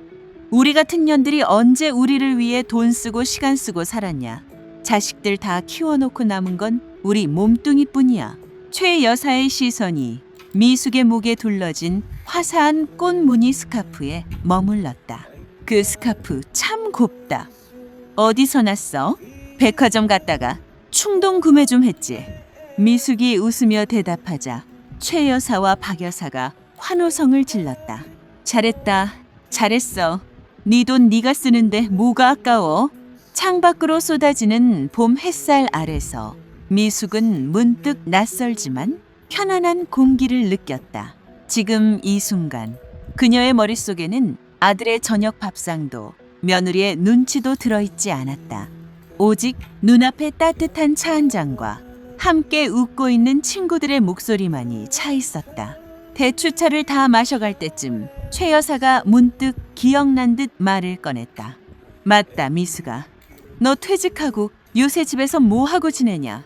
심심하지 않냐? 심심할 틈이 어디 있어. 집안일하고 지내지 뭐. 에이, 22년 동안 학교에서 뼈 빠지게 일했던 사람이 집에만 있으면 좀 이쑤셔서 못 배긴다니까. 나 퇴직하고 한 달 동안은 살만하더니 아주 미치겠더라고. 그래서 요즘 주중에 동네 복지관에서 점심 도시락 만드는 봉사 나간다잖아. 내 손으로 밥 지어 남 주는 게 고생이라곤 해도 또 이게 체질이라 그런지 할만해. 최 여사가 가방에서 작은 명함 크기의 안내장을 꺼내 테이블 위에 올려놓았다. 너 손맛 좋은 건 내가 22년 동안 질리도록 봤잖아. 미숙아, 너도 주중에 심심하면 한번 나와볼래? 거기 일손이 늘 모자라. 너 정도 솜씨면 내가 아니라 복지관 사람들이 아주 모셔갈걸. 미숙은 최 여사가 건넨 안내장을 내려다보았다. 내가 평생 밥하다 퇴직했는데 집구석을 나와서 또 밥을 하라고? 미숙이 농담처럼 툭 던지며 웃었지만 최 여사의 그 말은 머물다가는 바람처럼 쉽게 사라지지 않고 미숙의 기억 속에 조용히 남았다. 이틀 뒤 서울로 돌아오는 버스 안. 창밖으로 파란 하늘과 함께 스쳐 지나가는 봄 풍경을 바라보며 미숙은 최 여사가 건네주었던 복지관 연락처가 적힌 종이를 가방 깊숙한 곳에서 꺼내어 한참 동안 들여다보았다. 집으로 돌아온 다음 날 오전, 미숙은 외출복으로 갈아입고 집을 나섰다. 최 여사가 말했던 구립복지관은 걸어서 10분 거리에 있었다. 복지관 1층 안내데스크를 찾아가자 중년의 담당 직원이 미숙을 맞이했다. 어머님, 어떤 일로 오셨어요? 저 동네 최 여사 소개로 왔는데요. 도시락 만드는 봉사 자리 아직 사람 필요하다고 해서요. 직원의 얼굴에 반색하는 빛이 떠올랐다. 아, 그래요? 어머님, 혹시 전에 어디서 조리 일이라도 해보셨어요? 학교 급식실에서 22년 동안 일하다가 작년에 퇴직했어요. 와, 프로시네요. 대량 조리나 위생 관리는 젊은 친구들보다 어머님들 손끝을 따라올 사람이 없죠. 마침 저희가 주중에 결식 어르신들 도시락 싸는 일손이 늘 부족했거든요. 직원이 신청서와 주간 스케줄표를 내밀었다. 저희가 주로 월요일부터 금요일까지 오전 9시부터 오후 1시까지 작업을 해요. 어머님, 일주일에 몇 번 정도 나오실 수 있으세요? 미숙은 잠시 펜을 든 채 스케줄표를 내려다보았다. 과거 급식실에 다닐 때는 학교에서 정해주는 스케줄이 전부였다. 새벽 6시 출근, 방학 중에도 나오는 보충 근무, 집안일과 아들 뒷바라지까지 맞물려 그녀의 시간은 늘 남의 몫이었다. 하지만 지금은 달랐다. 미숙은 자신의 일주일을 머릿속으로 차분히 짚어보았다. 청소하고 장을 보는 요일, 그리고 혼자 쉬거나 친구를 만나는 시간. 매일은 좀 그렇고. 미숙이 차분한 목소리로 대답했다. 화요일이랑 목요일 오전 시간에만 나올게요. 아, 네. 화요일, 목요일 오전이요. 알겠습니다. 그 시간대만 도와주셔도 저희는 너무 감사하죠.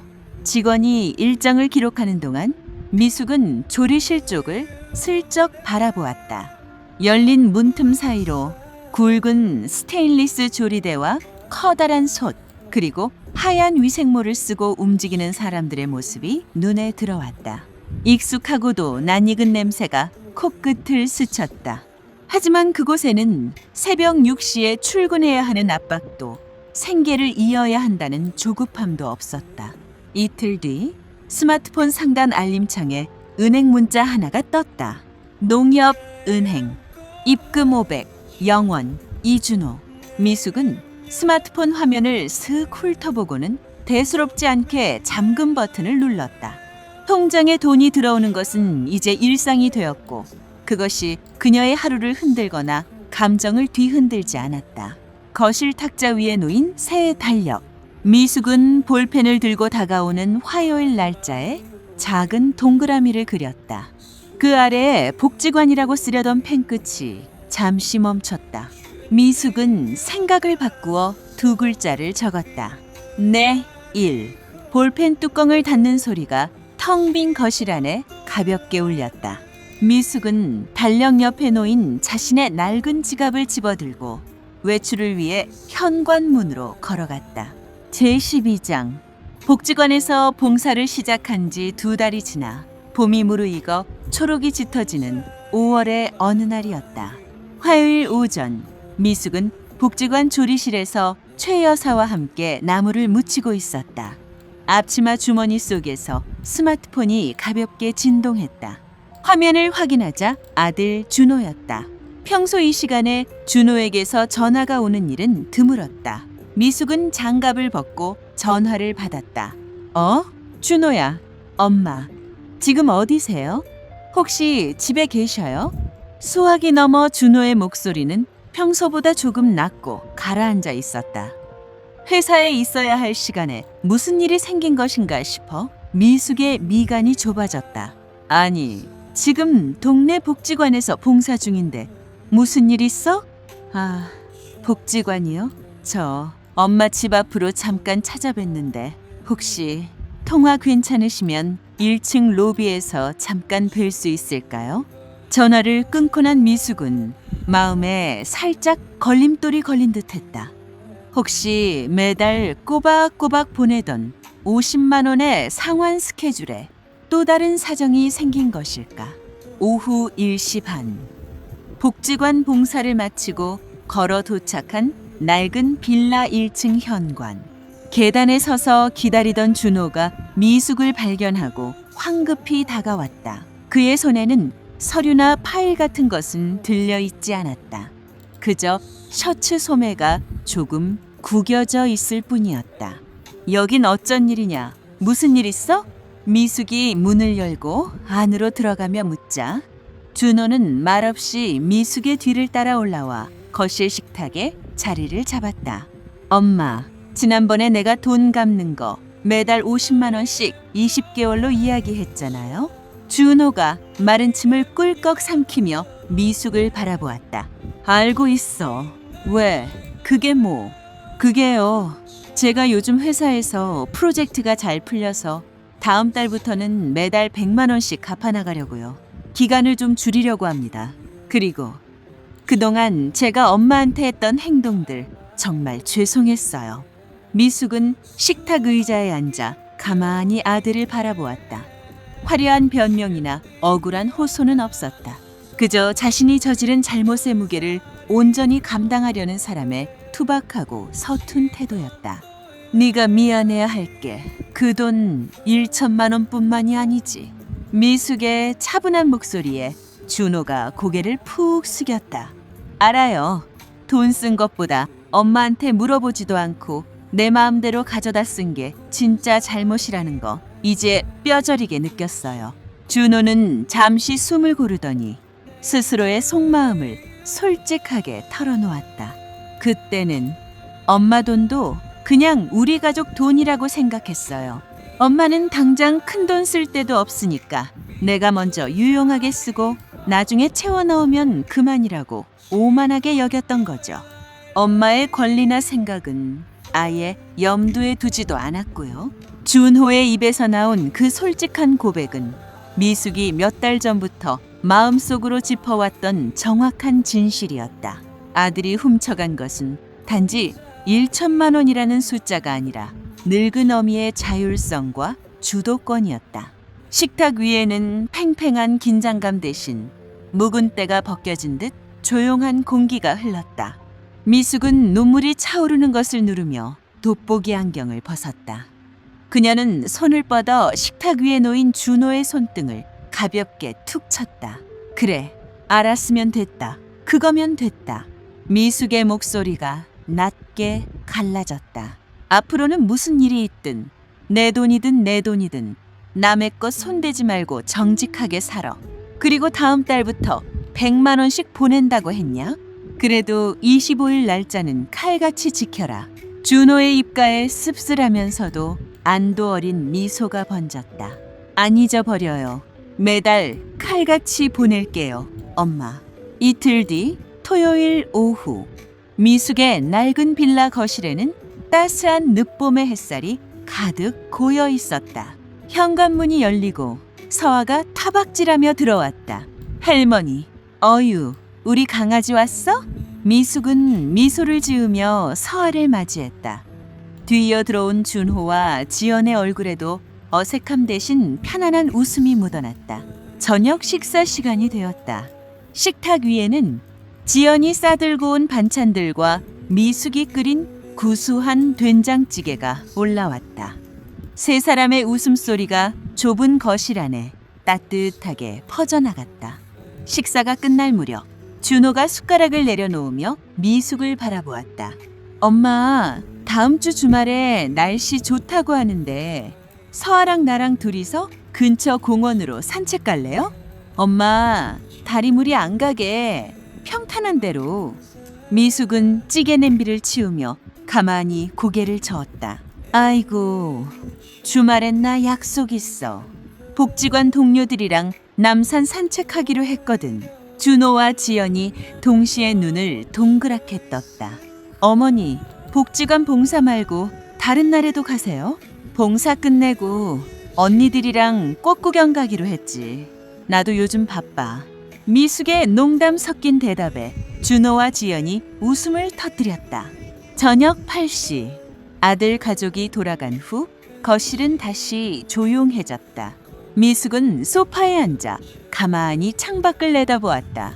거실 탁자 위에는 다음 주 화요일과 목요일에 복지관이라고 또렷하게 적힌 새 달력이 펼쳐져 있었다.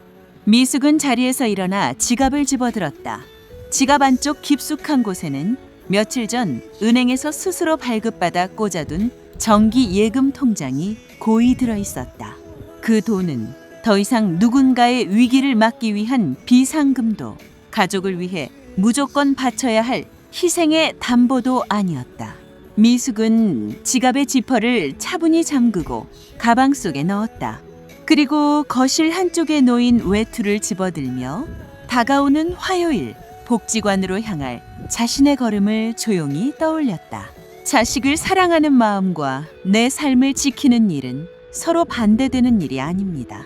평생 가족을 위해 살아온 부모에게도 자신의 돈과 시간을 스스로 결정할 권리가 있습니다. 중요한 것은 얼마를 가지고 있느냐가 아니라 필요할 때 누구의 허락도 받지 않고 자신의 삶을 선택할 수 있느냐는 것인지도 모릅니다. 가족이라는 이유로 서로의 경계를 당연하게 넘어서는 순간 사랑은 때로 부담이 될 수 있습니다. 반대로 작은 것이라도 묻고 기다리고 존중해 준다면 부모와 자식은 더 오래 편안한 관계로 함께할 수 있을 것입니다. 여러분이라면 평생 모은 퇴직금을 자녀에게 맡기실 수 있으신가요? 그리고 미숙의 입장이었다면 준호에게 어떤 말을 해주셨을까요? 여러분의 생각을 댓글로 들려주세요. 오늘 이야기가 마음에 작은 울림을 남겼다면 구독과 좋아요로 함께 해주세요. 다음 이야기에서 다시 뵙겠습니다.